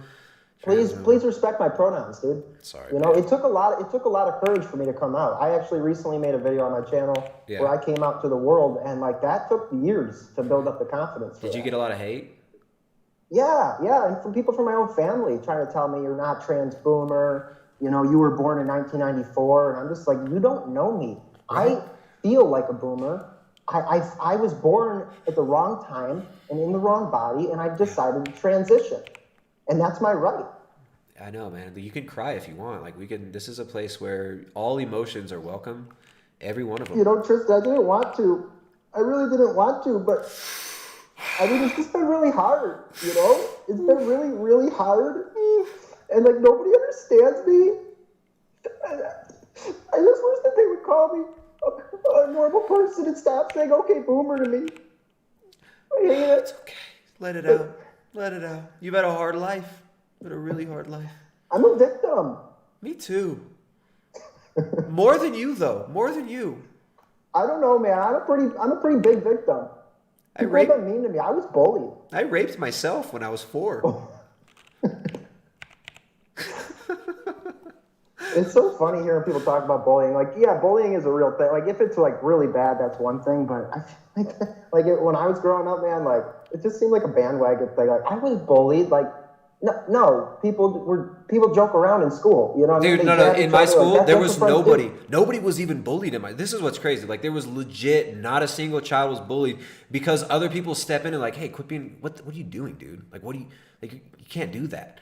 There were no bullies. There were fights. There were things, and there were kids pick on each other. Kids pick each other apart and stuff. But there was no like this one kid that just always got bullied. Right? I mean, there are some kids. Lunch money. Yeah. There's some kids in classes who are just, they're always saying stupid stuff, but it's like, this is a reciprocal relationship. You know what I'm saying? It's like, I never saw a single kid get bullied or, like just tortured like that. There were some obnoxious, like those Spurgs who are always trying to get people to hit them in the face, but then nobody wants to hit them because the kid's trying to get punched in the face. You get that a lot. And then they start vegan YouTube channels.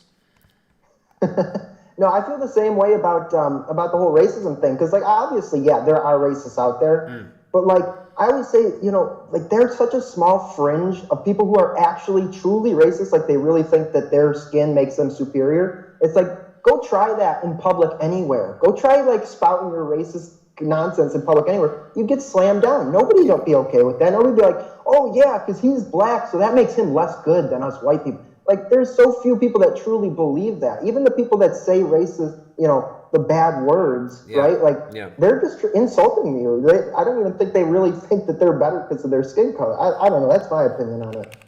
It seems like just a card that they play, Yeah, it's silly. But, all right. Did that guy come back? Where'd he go? Oh, he didn't come back yet. I think he was trying to figure out his mic and his video. All right, let's. I want to learn. A little bit about. Let's learn from this. From King Wook over here. Yeah, let's hear the Wook. Yeah, we got this guy. This guy. He just beams positive energy.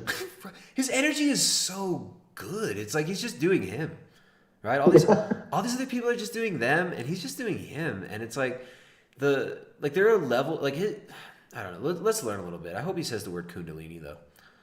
First, you have to circulate new energy, do something new that you've never done before. Then you have to integrate that new experience. And then last, you have to get into the stagnant phase where you've already integrated that information and now you're just stuck and unwilling to learn something new. Wow. That was deep. Damn, dude. I can stop right now. I'm just hyped on life now. Are you over? His channel name is so fucking cringy too, dude. The Infinite Cup, like it's just perfect. Everything about him, he's like the quintessential hippie. I love it, man. I love it. He's the Wook of Wooks, man. But his grift is like let's see, where's he? He got spiritual awakening. He's got a podcast, guided meditation CD. He has CDs, dude. He's selling CDs. Who the hell uses whale sounds? People use CD. Let's listen.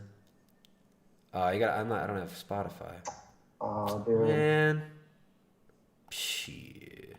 How can you be a good global citizen without Spotify? I know, right? How am I gonna listen? I'm starting to question you, Tristan. How am I gonna listen to Joe Rogan prove that he's not a bigot? The Inner Circle group, Patreon. All right. Well, we'll figure out Spotify later. Let's listen. Now, most of the human race right now, to be honest, is in that stagnant phase. Right. We are hardwired to fear. Low energy, low vibration, right? Their vibration is low. In our biology through the times of being a hunter and gatherer. Now, we're not chasing mammoths anymore. We're not chasing grizzly bears and foraging little berries. No, we're smoking bong loads. We're smuggling mushrooms across state borders. We're dropping tabs. Right, we're dropping tabs. We're dosing up. Hey, we're dosing people unwillingly on acid. We're dosing people left and right. We're selling Molly. We're opening people's minds, Tristan. I'm sorry, opening people's mind. We're selling a little bit of Coke, but you only tell like 20% of your friends that you're selling that Coke, and the other 80% of your friends who think Coke is bad because they only do mushrooms and Molly all the time. You don't. Yeah, tell they them take about the high energy drugs, the high vibration drugs, right? Right. Not those low vibe drugs, man. Right. We're listening to Sound Tribe Sector 9. We're reminiscing about the best fish shows we saw and wondering how cool it would have been to do Coke with Trey from Fish.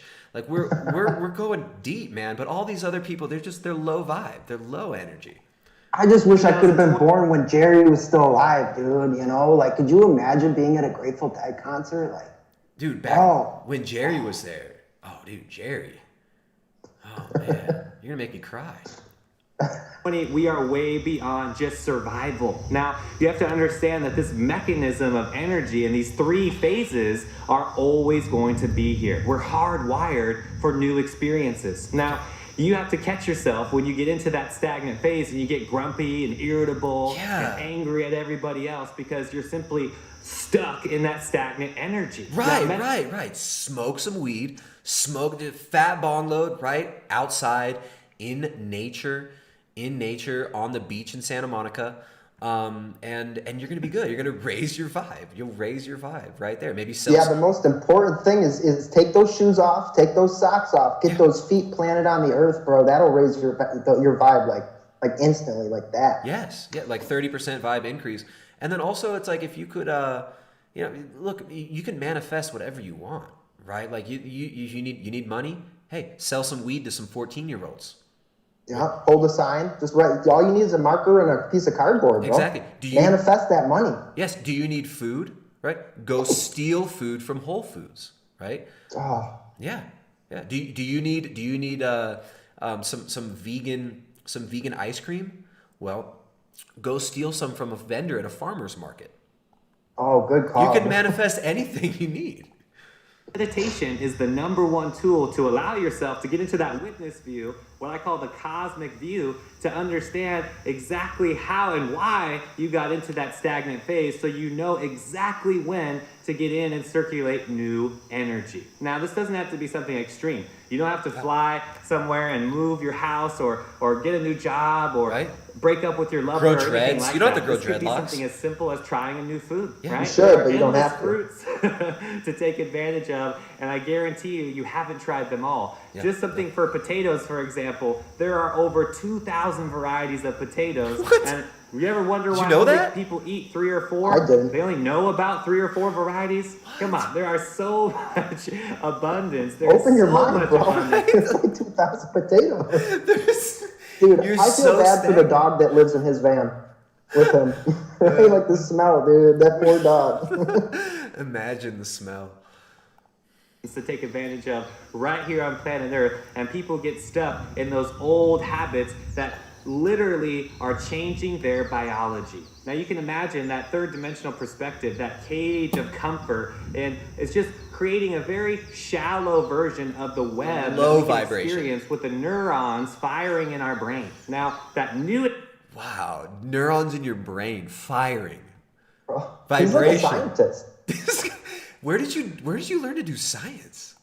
Spirit science, bro. That you're into, Spirit that science. new thing, whether it's a beautiful mountain you've never seen before, or a waterfall, or asking that person out on a date, or going to that new restaurant, trying that new genre of music, reading or letting me borrow your stuff and never give it back to you, right? Like just try. Letting me hang out with your girlfriend while you like go to work, like like somebody's got to take care of her, bro.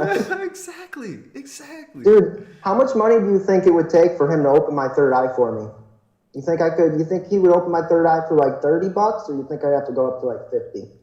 It's like he seems like a pretty woke dude, and like I wish I had my third eye open. It depends on how tight your third eye is, right? I mean, how clenched up is it? I mean, you might have to loosen it up a little bit. It might take. I didn't even know I had one, but he talks about it a lot, so I want to open it. Let's see. I think he's gonna have some good advice.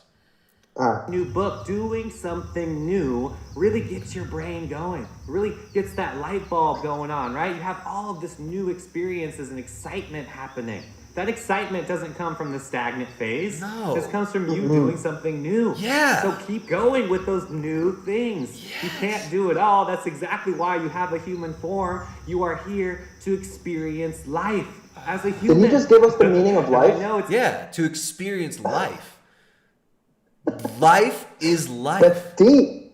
This is life, and you're here to experience life, and that's why you're given that life, and that's why you manifested your human form. That's why we created us. That's why I created everything. Yeah, bro. Like man created God, and I created myself, and we're all one. Yep, I'm God, dude. Are you God? I'm God. I'm pretty sure. Like, I feel like God. Well, I don't know, man. Whoa. Your third eye looks pretty closed, dude. I don't know. I think I'm like 20% more God than you, bro. Bro, teach me. All right, you gotta listen to my boy here. Easy to get caught up into these spiritual concepts and ideas of energy and getting past and beyond the body. However, you need this human body. You need this right now to experience your karma and really relive all of those experiences so you can quit this cycle of samsara and go beyond that birth and death. Now, you are Dude, infinite. did you hear that's spirit science again?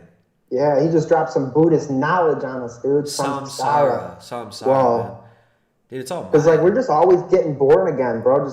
We get born and then we get born again. I just and got again. born. I just born again. You just did right Yeah, now? I just born a new identity, man. Yeah, newborn identity I'm right scared. now. Yeah, right now. You Dude, are this guy's- here to this do guy's so smart. much more than what you think you're doing. Now, that stagnant energy phase is the most important one because that's where the irritability comes from. That's where the anger, the grief, sorrow, these lower vibrations come from being caught in The lower vibration, which is stagnant. Do you get it? Let's make sure I the get it. chat. The lower vibrations come from the lower vibratory realm. There's some right? low. Like- Hold on, I found some low vibration people in the chat. This guy Matt Andrews is in the chat. He's pretty low Oh, vibration. I'm not gonna time you out yet, Matt. But that was a low vibration comment. No Surprises is the best song, by the way. Look, yes, No Surprises is an amazing song, but also Let Down is way better. So you're gonna be on timeout because Let Down is better than No Surprises. Radiohead, high vibration band, bro. High vibration for sure. High vibration, right? Yeah. Bands I hate. Yeah. Bands I hate. Low vibration, right? Low vibration. Low. stagnant energy phase. Now, if you're a good meditator, if you're getting into this cosmic view, you can catch yourself. When that gets too downpulling or too restricting or contracting of the energy, you know exactly what you need to do. Let go, surrender, and repeat. Yep. Open yourself up, expand your cup, go beyond those limitations. Just by doing something new. That's it. That's all you have to do. This is by far the best way to instantly raise your vibration and get in tune with this higher consciousness. You get that? Let go? Hang on a second. Yeah, wait, what? Like, I didn't even hear him say it. Like, what? That's all you have to do. Let me back this because I was a little surprised too. It's like all of a sudden you just dropped the knowledge, but I missed it because I think my vibration was really low because I was thinking about that song "Let Down" by Radiohead, which is a great song. Yeah. And then I was thinking of the song "Fake Plastic Trees," which just makes me think of this. Like it's just such a fitting song. So let's back it up. Let's get "Fake Plastic Trees" out of my head and let's not be so let down. And we'll hear what he's got to say. Stagnant energy phase. Now, if you're a good meditator, if you're getting into this cosmic view, you can catch yourself. When that gets too downpulling or too restricting or contracting of the energy, you know exactly what you need to do. Let go, surrender, and repeat. Open yourself up, expand your cup, go beyond those limitations. Just by doing something new. That's it. That's all you have to do. This is by far the best way to instantly raise your vibration and get in tune with this higher consciousness. Oh, And okay. again, So to fix all my problems, I should just like take up bowling or something. I just got to do something new. Yeah, like drugs. I should. Like, look, I know you've had trouble. We talked about you're struggling with addiction, and you're what, 9 days deep now. You're done basically. You actually are done though. You're not going back to it. But look, if you want to try something new, like what about speedballs? Oh, that's true. Yeah, I never tried that. You never tried That's a good idea. That's a new thing, right? You know what that I'm is? just gonna let go of my addiction and try something new. Right, coke and heroin mixed. Thank you. Yeah. Okay. Oh man, I think I could expand my cup a little bit more. I maybe could reach the infinite cup level. Yes. To be anything extreme, go to the bookstore. Just flip a few pages of a genre of book that you're not usually interested in. Right. Right. Go. Just a new book that you're not usually interested in. Just flip through it, and then maybe steal it from Barnes and Noble. Just try like a grocery store romance novel kind of deal, you know? Exactly. Pandora and listen to a completely new genre of music. What? This will get everything firing in your brain in a completely new way that you've never experienced before. And that good old I saying love, is I true. love his little, this is his Kundalini wiggle. This is what his Kundalini, it gets so antsy and he just, it's a little I can almost see it popping out of his third eye, bro. I can almost see it coming up. Kundalini snake wiggle. Kundalini snake wiggle. Low vibration, dead. High vibration, let it go. Let it go. Let the Kundalini go, right? Put your Kundalini down. Get your hands off your Kundalini and do something new. Quit playing with your dang Kundalini all day, right? Bro, I bet he's like a Tantra master. For sure. Tantra. Well, there's probably just like specific spiritual lessons that he gives to only the ladies. Yeah, he does tantric coaching. For sure. Yeah. I'm gonna make your relationship 10 times better. Give me 1 week with your girl. I'm gonna coach her.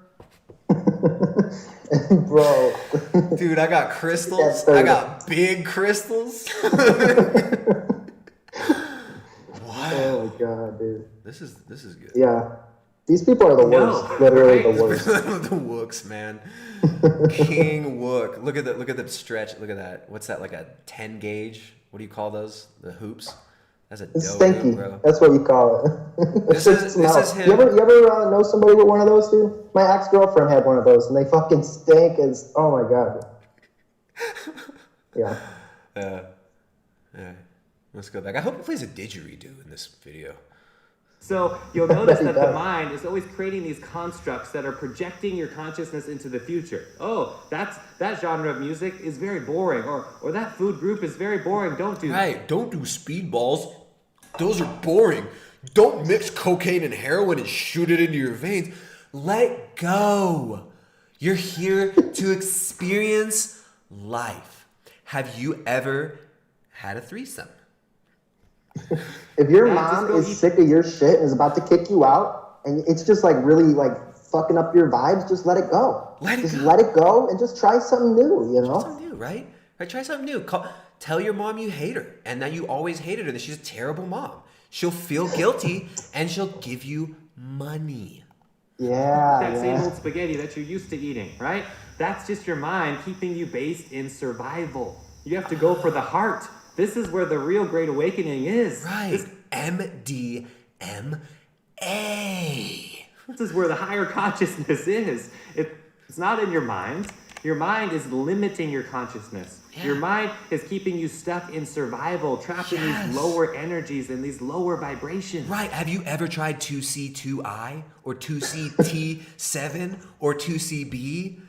These are amazing research chemicals. And if you've never tried them, you don't understand cosmic consciousness. Have you ever washed out a bottle of LSD? No? Have you? Okay, well, try it. Okay, just try it and see if you ever come back. It's time to increase your energy, tap it into this higher consciousness by going through with your higher self. Yes. You're being guided to these new experiences. And I'm here to tell you, my body is sore. I'm challenging myself every single day, physically, emotionally, mentally, spiritually. Say it. Sexually. He does. Sexually. Ladies. He does look like he's at the peak level of health, you know? Well, it seems like he's been working out a lot. He's challenging himself, right? I mean, he did downward dog. He did like 30 sun salutations that morning. At every single level. You need to challenge yourself. You need to go beyond those limitations that your mind placed for you, because it's not serving you anymore. You need to go beyond them. And this is what I call the override mechanism. You're gonna have these things come up. You're gonna be like, yes, I'm going to the restaurant right now to try something new. I'm going to the bookstore and I'm just gonna pick up this new book. And how you know you're actually getting somewhere is your old self is gonna hang on. No, don't go to the bookstore. No, don't just put the books in your Rasta-colored backpack with Jerry Garcia patch on it. Don't just don't just dine and ditch. You know, like don't. But it's like you want to experience new things. You want to experience the abundance and the fullness of what it really is to be spiritually awakened?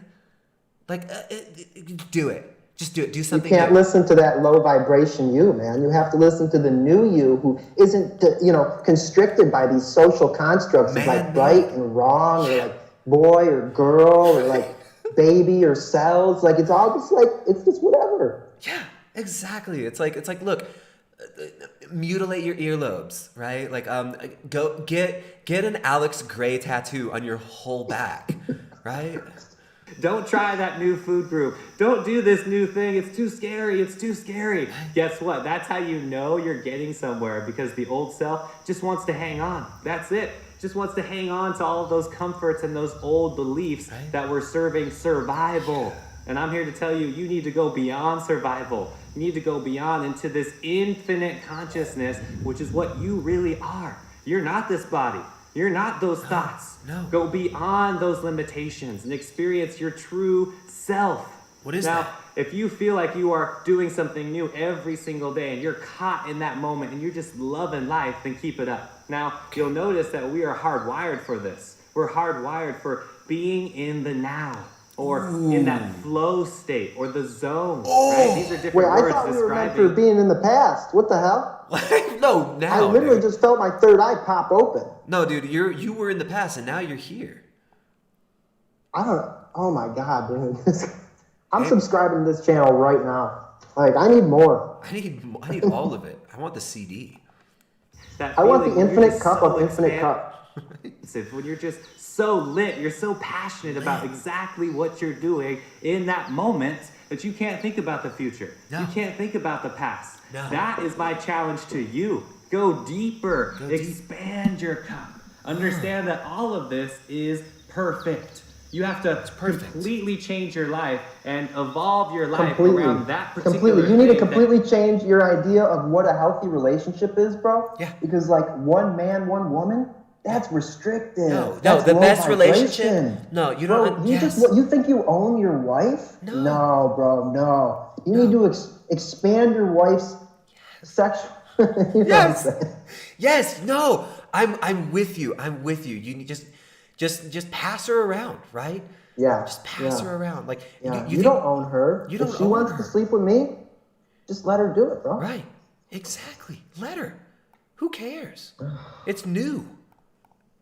Get you in tune with that energy, the now, the flow, the zone, whatever you want to call that, whatever label you want to put on that energy. I want to just call it Jerry. Can we just call it Jerry? You're I'm vibing, already bro. doing it. And to be honest, most people are addicted to sex. They're addicted to that pleasure of the orgasm because it's the only... They always have to watch. Now he's buttering it up. Now let's see where he goes with this. I guarantee you he's gonna land that plane right where he wants to land it. Right where he wants to land. Look, that's like the final point he brings up too. That particular thing that gets you in tune with that energy, the now, the flow, the zone, whatever you want to call that, whatever label you want to put on that energy, you're already doing it. And to be honest, most people are addicted to sex. They're addicted to that pleasure of the orgasm because it's the only thing that gets them into the now. That's it. That's the That's best. how we're hardwired. Oh, so the best way for us to get. Okay, so we have to be in the now. Okay. Mm-hmm. Hold on. You look like you're kind of in the past. Can you come back to now? All right, hang on. Let it go. Okay, Let it go. here. Okay, cool. Kundalini. All right, good. We're good. Chakras. Yeah, it's working. It's spinning. My chakras are spinning. Yeah. I'm feeling it. I'm vibing. Okay. Watch the base chakra though, because that's the important one. Okay. You want it. Yeah. Yes.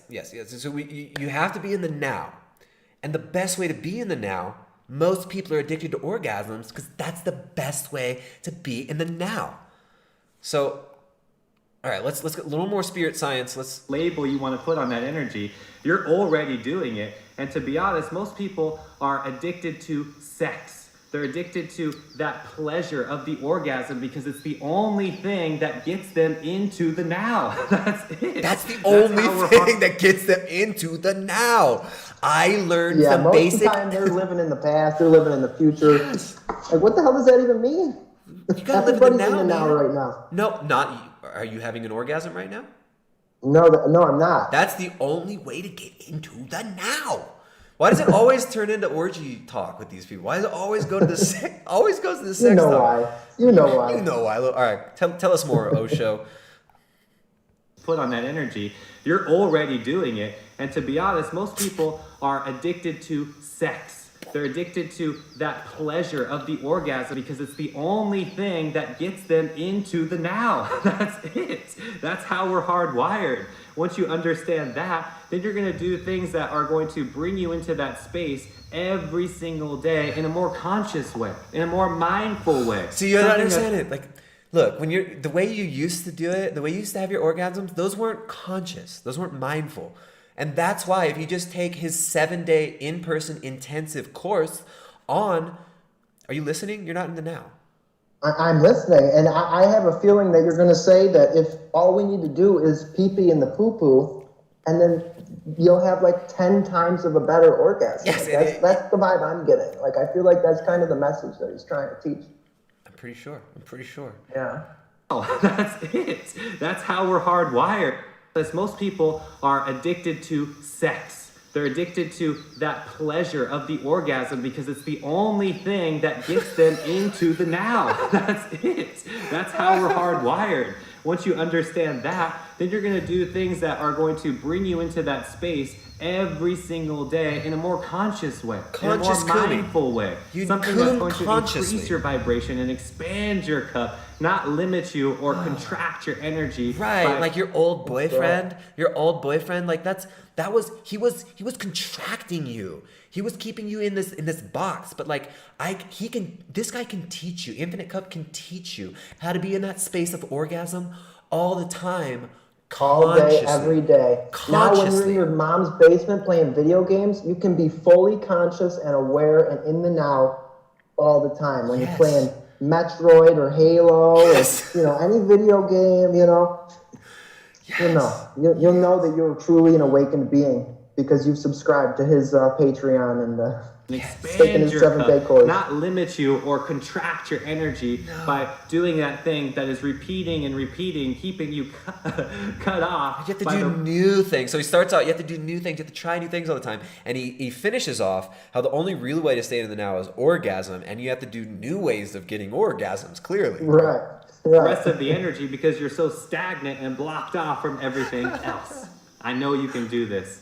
You have the power right now. It's everything that you need is within you.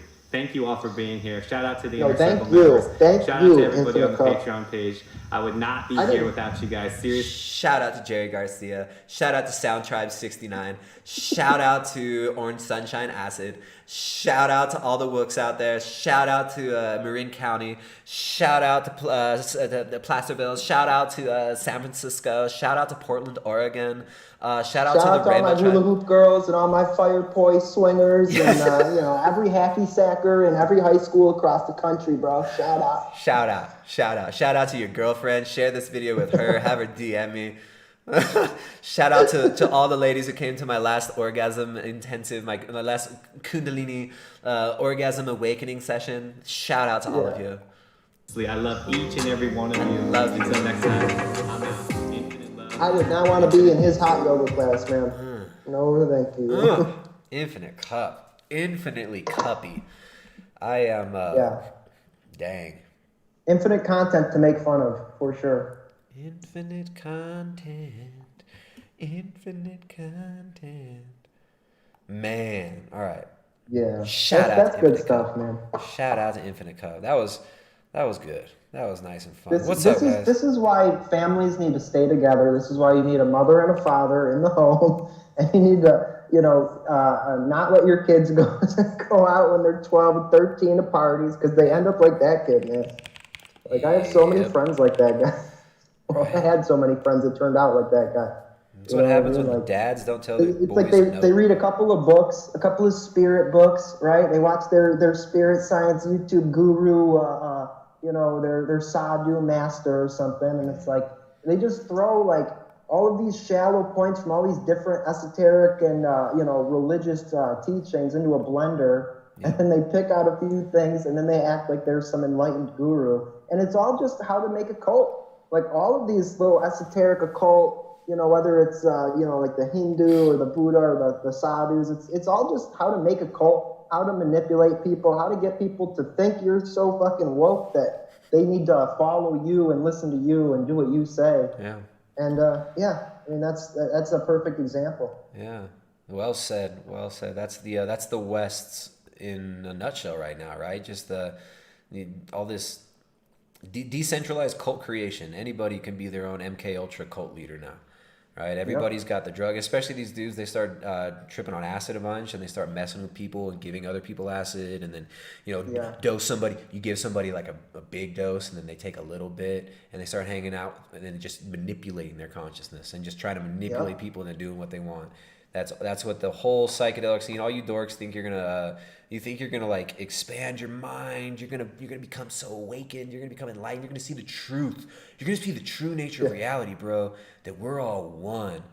That's all. Yeah, no, you're gonna scramble your mind. Yeah, you're gonna scramble your mind, and you're gonna screw yourself up, dude. Like for sure. Like you were talking about the 2 C's and the research chemicals and stuff. Dude, back when I was in high school, we had a party where we all did that shit, and I forget which one it was. Dude, those 2 C's are evil. Those things are they're evil pure as hell, dude. sinister. I had a buddy, so one of the guys in our group, he ended up taking 2 because it took like 3 hours to kick in, which is unusual, if you're used to taking like other psychedelics.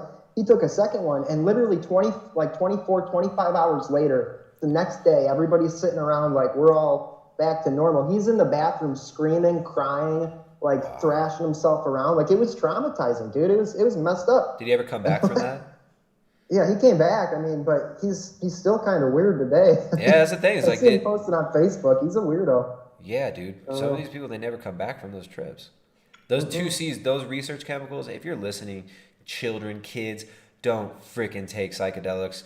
Don't take these dumb research chemicals. 2CI, 2C bromo fly, 2CT25 Terminator X.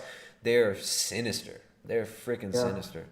And even the normal popular ones, right? The normal popular ones, right? The LSD and the mushrooms and exactly. stuff. Like I don't know how true it is, but I heard I forget where I even heard it, but they were saying that the Aztecs used to use psilocybin to prepare their human sacrifices. No, that's what I've talked about here a bunch. Yeah. Got a book right here where it's in the back.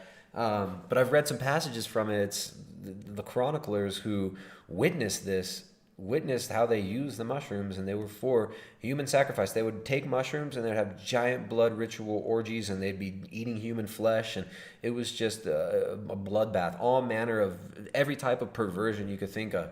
Right, and that's how these things have always been used, and it's like they're no different today. Exactly. And when I was a kid, dude, I was enamored by acid and hallucinogens. Yes. I mean, But why? Why? Because you're told romanticized. Jimi Hendrix broke his mind open and made the best music ever, and Led Zeppelin and all these other psychedelics. Here in psychedelics Las Vegas, dude, that movie was a huge reason why I wanted to take Hunter that shit, Thompson. dude. Everyone's reading Hunter Thompson in like 8th grade and stuff, and they think he's so cool because he's rebellious and he says some things that are true, but then it's like, yeah, man, same thing. Hunter Thompson and they especially California subculture, everyone idolizes the 60s, and there's this the 60s, it was so amazing, everyone was so free. But you like start talking to some of these boomers who were around back then, like some of my boomer friends who actually grew up around the 60s and all that stuff. Right. I love my boomer friends. None of them are listening right now anyways, but they just can't shut up about all the drugs and sex that they had, and it's fucking meaningless and empty. And a lot of them never had children, and they're at least some of them married someone later on that had a child, so they could kind of have sort of an experience of having like a family almost, but it was a mess, man. And I mean, with the free love thing too, a lot of them were cheating on their wives and stuff. I mean, that was definitely very prevalent. All of them were leaving their families, leaving their kids at home, and going to be whores, going to travel. Right. Yeah. Dude, it was exactly. Yeah, it's a hollow, empty life, and especially if you don't get married. I mean, then you're just alone, and old, and your body's messed up from all the drugs you took. It's like, yeah, that sounds great. That sounds like you have a really high vibration. It sounds like your mind is pretty wide open there. High vibe. We got, hey, you guys, up in the chat, what's with the low vibration? It's been like 2 hours with no super chats. We get no super chats anymore. You guys like these streams? Be high vibe. Support the dang streams, guys. There's Streamlabs link down in the description below. You guys enjoy these talks. You enjoy these chats. You guys like the open lines. Support the show. All right? The show can't go on without your support. We appreciate the guys who do support, the guys and gals who do support. But there's a link down in the description below. We got someone else calling in. I'm going to let in. Sorry you waited so long. We got Johnny V. Let's first make sure that, you always got to take some precaution because we're on YouTube. All right. No. Have you ever had trouble with people like that? You ever bring Yeah, there's been a couple incidents. Yeah. But nothing. I mean, it doesn't bother me. It's just because of YouTube. Right. Let's let Johnny in. Johnny V. Johnny Rotten. Hey, Johnny.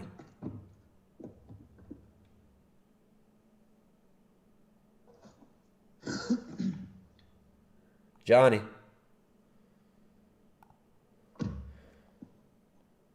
Hey there, Johnny. Johnny. Yes, I am here. What's happening? Nothing much. I'm coming to you from Arizona. Nice. You got a great lighting in that room. Well, I turned it on just so you could see me and, validate that I'm a real person. There you go. So we know you're not playing games here. You could turn it off if you want now. No. All right, man. That's fine. How you doing, John? I appreciate it. Good to have you on. I feel like man. we're watching one of those A&E documentaries. You know what I'm talking about? Where he's like a human trafficker or something, anonymous in the silhouette. Don't start. Come on, that's not fair. Use like the voice modulator to change your voice. Tristan, first of all, I want to thank you for the streams that you put online. I really appreciate that. I'm jealous of you and your family and what you've achieved, and you got a really good thing going. Thanks, man. I appreciate that. I'm honored that you enjoy it. I'm glad to be of some use to you, man. Glad I could do something good for you. Hopefully. Yeah, thank you. And I've been on a journey now for 4 or 5 years with carnivore and healing my body, and you're one of the endpoints where I ended up, and I really do appreciate your content. Hey, man, I appreciate that. Very much appreciate it. I'm glad. I'm glad to get some positive feedback every now and then, because it does seem to get, there's like 90% just, and I'm not complaining at all, because I know what I'm doing when I poke these nests, but it's 90% just like pissed off hornet nest, and like 10% encouragement, and that 10% encouragement makes it worth it, and I know you guys sometimes like when the hornet's nest gets poked too. Well, this is the only stream or YouTube or podcast or anything that I've ever called into, because for the most part of it, I just try and glean a little bit of information from people, as they're out there. But the reason I stepped in today and wanted to connect with you is that I'm having a little bit of problem with nihilism. Yeah. All the women around me are trash. Yeah. I have morals and standards, and nobody around me does.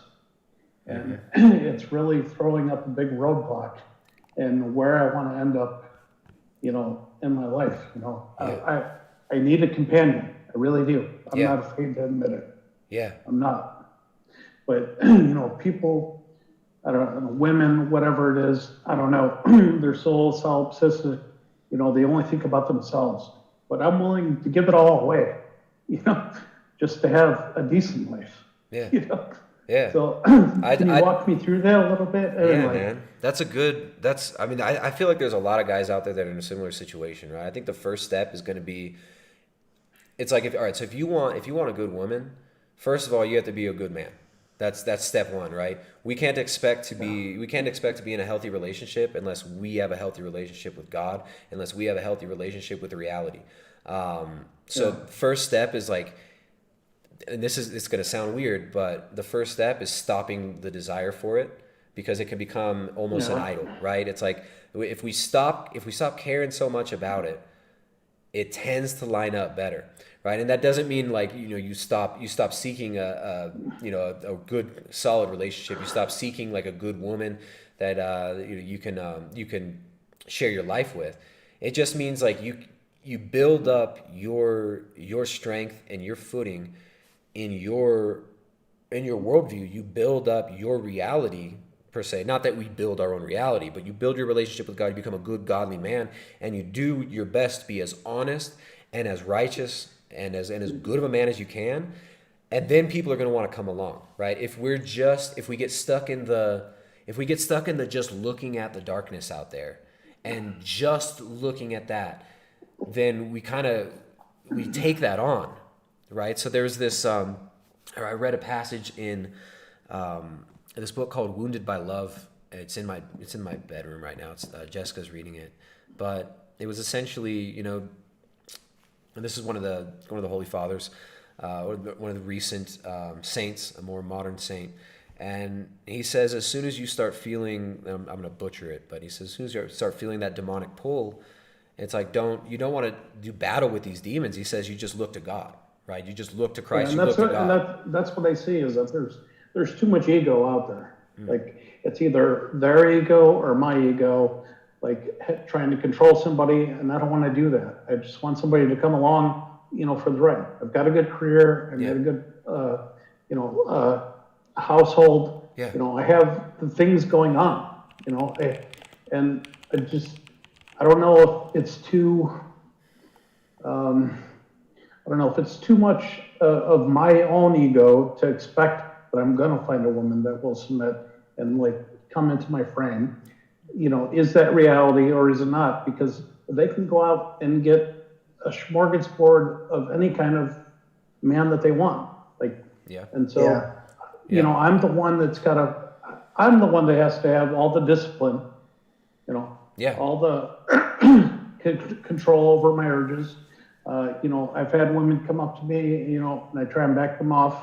And the last one happened a couple of weeks ago, and I rejected her, in a restaurant. And she ended up hogtied in front of a restaurant, because I rejected her because I wanted her to wait a little bit, just get to know me, Yeah. I don't want that, that energy in my life anymore. Yeah, Tinder has changed things, man, for the dating scene. Especially my generation, a lot of girls have hundreds of guys to pick from. Oh yeah, swipe. It's not even close. I know 50-year-olds that have their choice, and I can't believe it. I'm like, how is this possible? But I mean, maybe this is part of watching the decline, the fall, of mankind. But definitely is. Having the patience to live through that is very, very difficult. I think a big part of it too. I can take the high road and just push through it and let everybody go, but then I end up just alone in my own world. Yeah, well, I think Tristan was right when he said, you don't want that to be your main focus. You get yourself right, and it sounds like you are pretty straight. I mean, you said you got a good career and stuff, but I think remembering what God's will is for your life. We don't know. We don't know what we're supposed to be, where we're supposed to be in the future, and maybe it feels like you're on the wrong path, but just having that faith that you're going to be where you need to be, and that God's going to put you where you need to be and with the people that you need to be with. I mean, maybe you haven't found the girl yet because that is coming. I don't know. I don't want to be too much like a Southern Israeli. Saying like that's a code, but it's. At a certain point, what age do you get when, you have to try and force things? Or is it just, I'm always just going to be patient in the corner like a wallflower? No, that's not what it is. It's not like you just give up, but it's, I think being honest with be honest with yourself and be honest with the women that you interact with. That's the first thing. It's I'm not saying be brutally, like a spurg and No, don't qualify yourself to me, please. Yeah. Just tell me what you think, please. Yeah. I'm saying don't be. You don't want to be too forward in a weird, awkward way, but just working on honesty and cutting to the chase, right? It's all I can go by is my own experience, right? I was blessed enough to maybe kind of realize. I was in a similar place as you before I met Jessica, and it was just man, I'm done with this. All this, that, I don't want to be dating in 10 years. This is so annoying. All these flippant relationships and, meeting the wrong girls, going to bars and stuff. This all sucks, right? I was over it. Yeah. So it was I told myself, I remember I had a conversation with my friend Pete, And I was 22 years old, and he was 23, and he was like, the next girl I'm with, I'm gonna marry her and have children. And and I was like, dude, I feel the same way. I'm down. I'm doing that too. Like I remember the conversation. I was sitting in my Toyota Camry in front of. I was working at a hotel. I was a valet. I was doing valet, parking valet at a hotel, Santa Cruz. At what was that place called? That was a cool hotel. The place, it was right on the boardwalk, a nice hotel, and I made good money there, so it was cool. Like I had a good job. I don't know how I got that job. I'd never done valet in my life. I walked up and I started talking to the valets, and I was just straightforward with them, right? I mean, I think it's a big part of it. It's like, just like you called me and you started talking to me. It's like, this is how men are, though. They're able to, put out what they want. Yeah, but most men are not like that anymore. Most men right now are effeminate, manipulative little Nancy's who are just trying who treat the world like they're broken down single mother. Like they treat the world like their broken, manipulated mother, and that they just need to suck dry and manipulate into giving them what they want. So it's like, I think go ahead. That's another thing I should tell you. I mean, I have grandkids, okay? Yeah. So I'm on in my life, and so I understand the point. You don't make it your focus, but it's been so long since I've had companionship that's been worthwhile. That I'm wondering now, Well, how about this? How about this angle? How about this angle? Every single woman you meet is just like you. Seriously, like every woman you meet is just like you. They're just as afraid of certain things. They're just as sometimes irrational. They're just as lonely, and they desire God. They desire the truth. They want real relationship. Yeah. That's what these women want. They want somebody who's going to tell them the truth. Somebody who's going to not pamper them, but somebody who will steer the ship. Somebody's going to take charge, not in like a domineering way where it's like you're going to force your will on every little thing. No, but at least have a good outlook on life. And I get that. I've had a few interactions lately where I see that there are these women out there that they do want to be led, or at least have a conversation about life.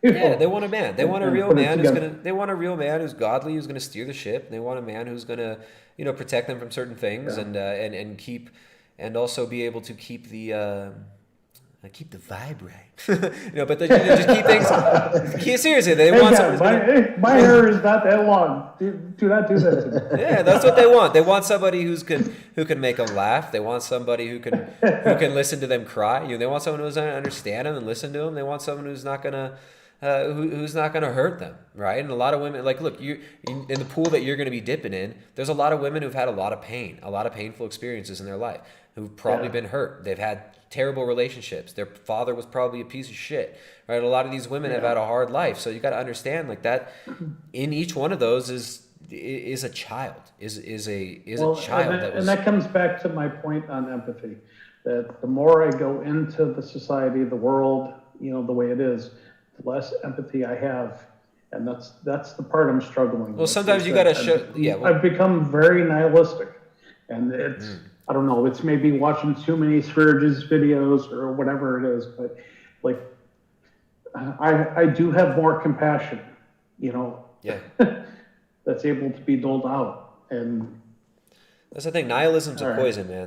Nihilism is a poison. So it's like you gotta, you should read this book called Nihilism by Father Seraphim Rose. Have you read that yet? I've recommended it a few times. I haven't. I think I've heard you mention it in a couple of your videos. Get that book, man. Get that book and read and that. I do deep dives. Occasionally I get to the point where I got to go and check this out. What this guy's saying, what that guy's saying, and see if I can incorporate it. Read that book. Read Nihilism by Father Seraphim Rose. But like, if you're struggling with nihilism yourself, it's going to be hard to bring anyone along with you, because no one wants to jump into that abyss. That's really what it is. No one wants to jump into that abyss. Don't listen to all these MGTOW people too, like all these MGTOW stuff of like, I don't know. I would say cut yourself off from all the MGTOW stuff. That's toxic, man. That shit's toxic as hell. No, it is, and I draw a few points out of it, occasionally here and there, but for the most part, I don't agree. I don't. Yeah. Where we are human, I do want relationships. We have to come back to that.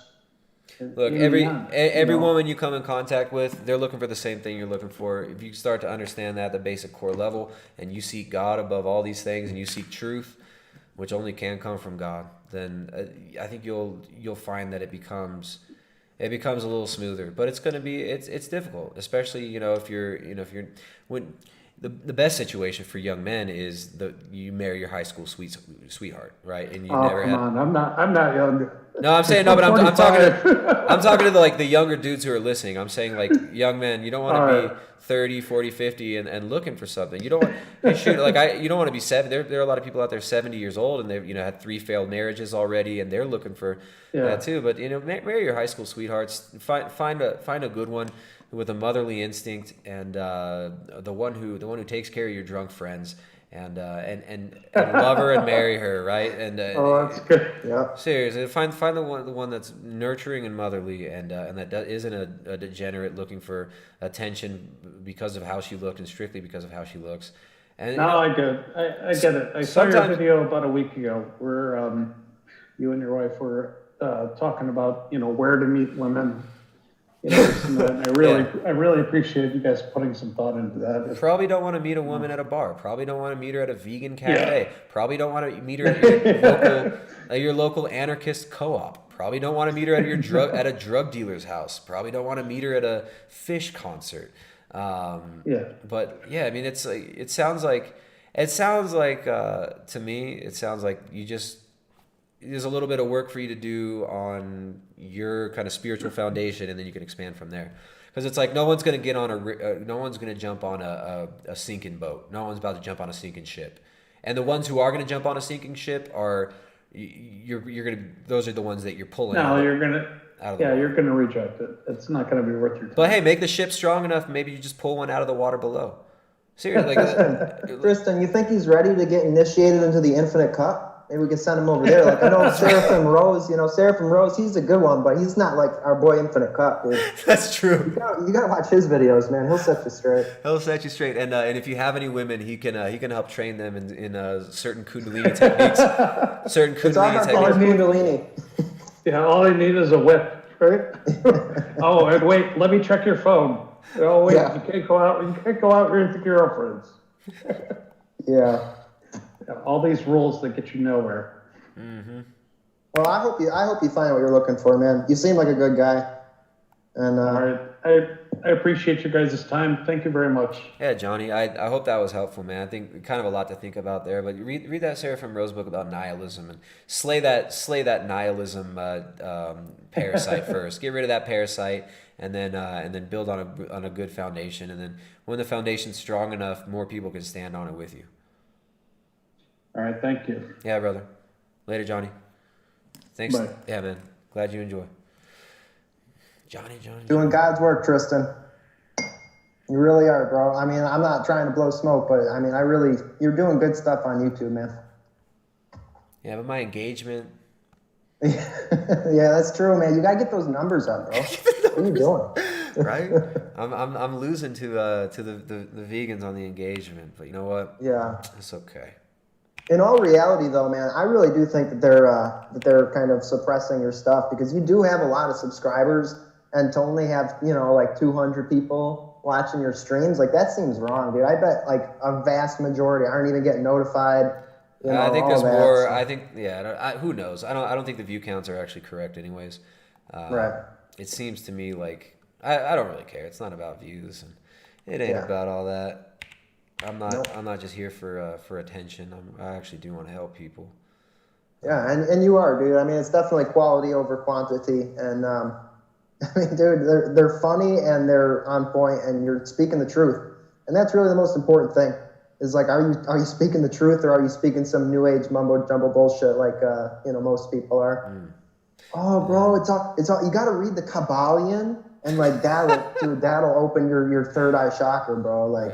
Got to get the 7 Hermetic Principles. Got to do the Mark Passio. Dude, when you and Jay Dyer started riffing on Mark Passio like a month ago, I was dying. Dude, I was fucking dying. Like, I was literally crying. I was laughing so hard. The great work, man. That was the best. That was the best thing ever, man. Because I was watching Mark Passio for a long time, and I got fed up with that dude. He's screaming at his audience every day. You people are the problem. You people don't understand the natural law. Yeah. You know? What is natural law? Like, what do you? out. Where is this natural law, Mark Passio? Where is it? The natural law. Oh, your ego. My ego's way better than yours. It's smaller, but I can make it big if I want to. You are all scum. You need to join Freemasonry and become dork Freemasons and put a pyramid that says the great work on the top of your channel. You don't understand that Aleister Crowley was the greatest man to ever live.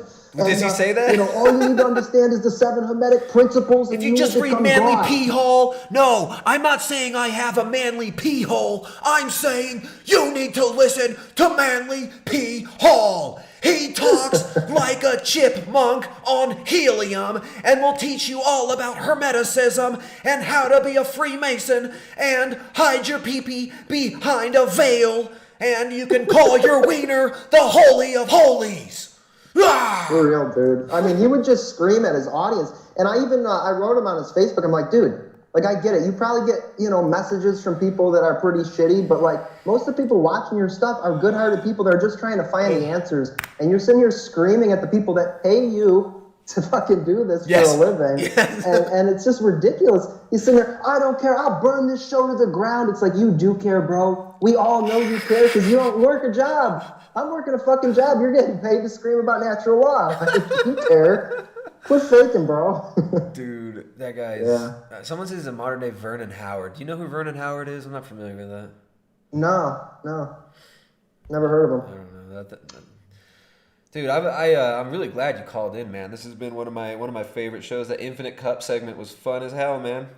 Yeah, it's always good to get someone to having me riff on with this. who's like obviously had similar experiences and has you know, I mean, there's very few people that could have brought the depth of analysis to Infinite Cup as you did, and I freaking dig it, man. You're one of my new favorite guests, I gotta say, Thank you, man. And I expect you to call in more often.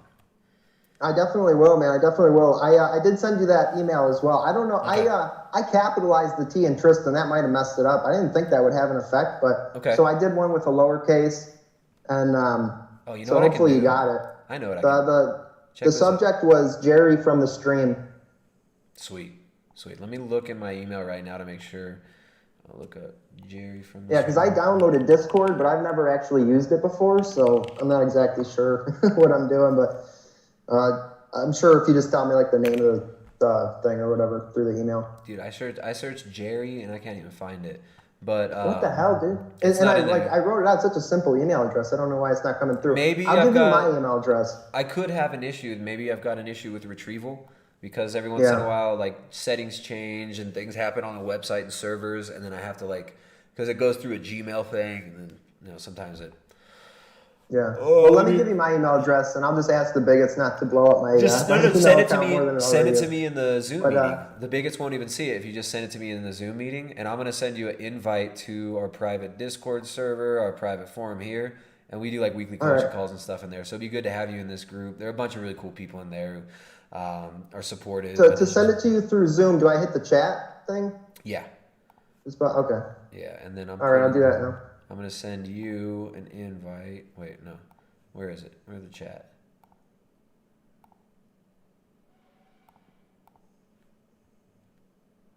How do I do chat? There we go. All right, you guys in the chat. Y'all in the chat. Thank you guys for joining. Where's the support, y'all? Where's the support, guys? We've had send your love points. Send me your thumbs up and your your super chats. We got like, what has it been? 2 hours? 3 hours? Like 3 hours no super chats? What's up, bigots? I'm about to go on strike. We got what, 3 hour live stream here. Super chat list for almost all 3 of those hours. But you know what? Obviously, we're not just doing it for the Monets. We ain't just doing it for the Monets, but it does make it worth it when you guys support the dang stream. Man, you're gonna make our boy Tristan over here buy another cow. He's gonna have to spend all his days out there. he can't make his money on his streams, you know. I'm gonna be up on that OnlyFans, man. No, this is the thing though.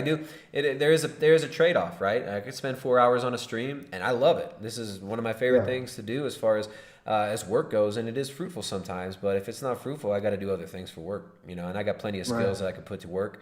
I got plenty of skills I could put out there, and it is what it is. Be goats.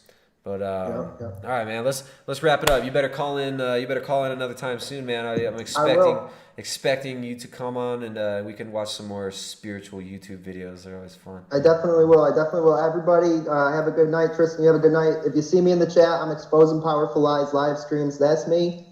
So you see me, that's me. Jerry. Not that Jerry, Infinite Cup, but that's right. Just the normal Jerry, not the Jerry. Jerry. I mean, you can call me the Jerry if you want. I'm down with that. That's cool. I mean, maybe if we watch a few more Infinite Cup episodes, you might reach the level of the Jerry. All right. You got to lose some of that ego first, though, bro. The ego's getting big. Yeah, you're right. I'm gonna go subscribe to Vegan Gains' OnlyFans tonight, and nice. You know, probably eat some more vegan mozzarella sticks. Do something new, right? Just subscribe to a random OnlyFans, right? Look at a type of pornography that you've never looked at before. Try a new drug. Just open up your mind, open up and expand. Let out your kundalini. Pull your kundalini out of your pants in public, right? Like, just I'll see you guys next time. All you bigots in the chat, thanks for hanging out. For the ones who did support a few hours ago, thanks for supporting. Jerry, thanks for kicking it, man. And I'll talk to you soon. Look, you click that link. Save that invite link though. Do you see it? Okay, wait, hang on. Go to the chat. Let me find it here. Is it in the chat? Yeah, it's in the chat. Go to the chat in the what's it called? Zoom. Okay, copy message. Copied it. All right, Copy. All right, there you go. So you guys want to become a member at primaledgehealth.com. That's a good way to support. Best way to support during the stream is via the Streamlabs. And y'all watching, thank you for enjoying. Jerry, thanks for coming on, man. Let me know if you need anything. All right, will do. Have a good night, everybody. There you go.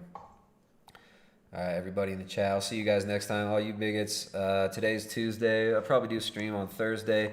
I think I'm gonna. Jay messaged me. We're gonna reschedule the stream that we had with Jay. We're gonna have to postpone that one. He's been busy.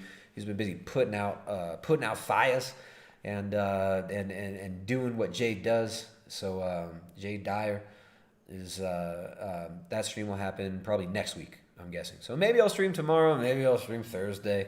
I'm definitely going to stream Friday and Saturday. I need to do a stream for you Euro bigots. I know you guys want to do a call-in show. Yeah, guys, thanks for hanging out. And just expand. Like, realize that you are everything. You're infinite. Your cup is infinitely full. You are the whole universe. You're massive. You're everything. It's just your ego that keeps you from realizing that you are everything and you are God. No, I'm just kidding. Take it easy, guys. Pull yourself out of that degeneracy. Don't support all this madness out there. Get your kids off the devices. Get off that pornography. Get off the drugs. And enjoy life. Praise God.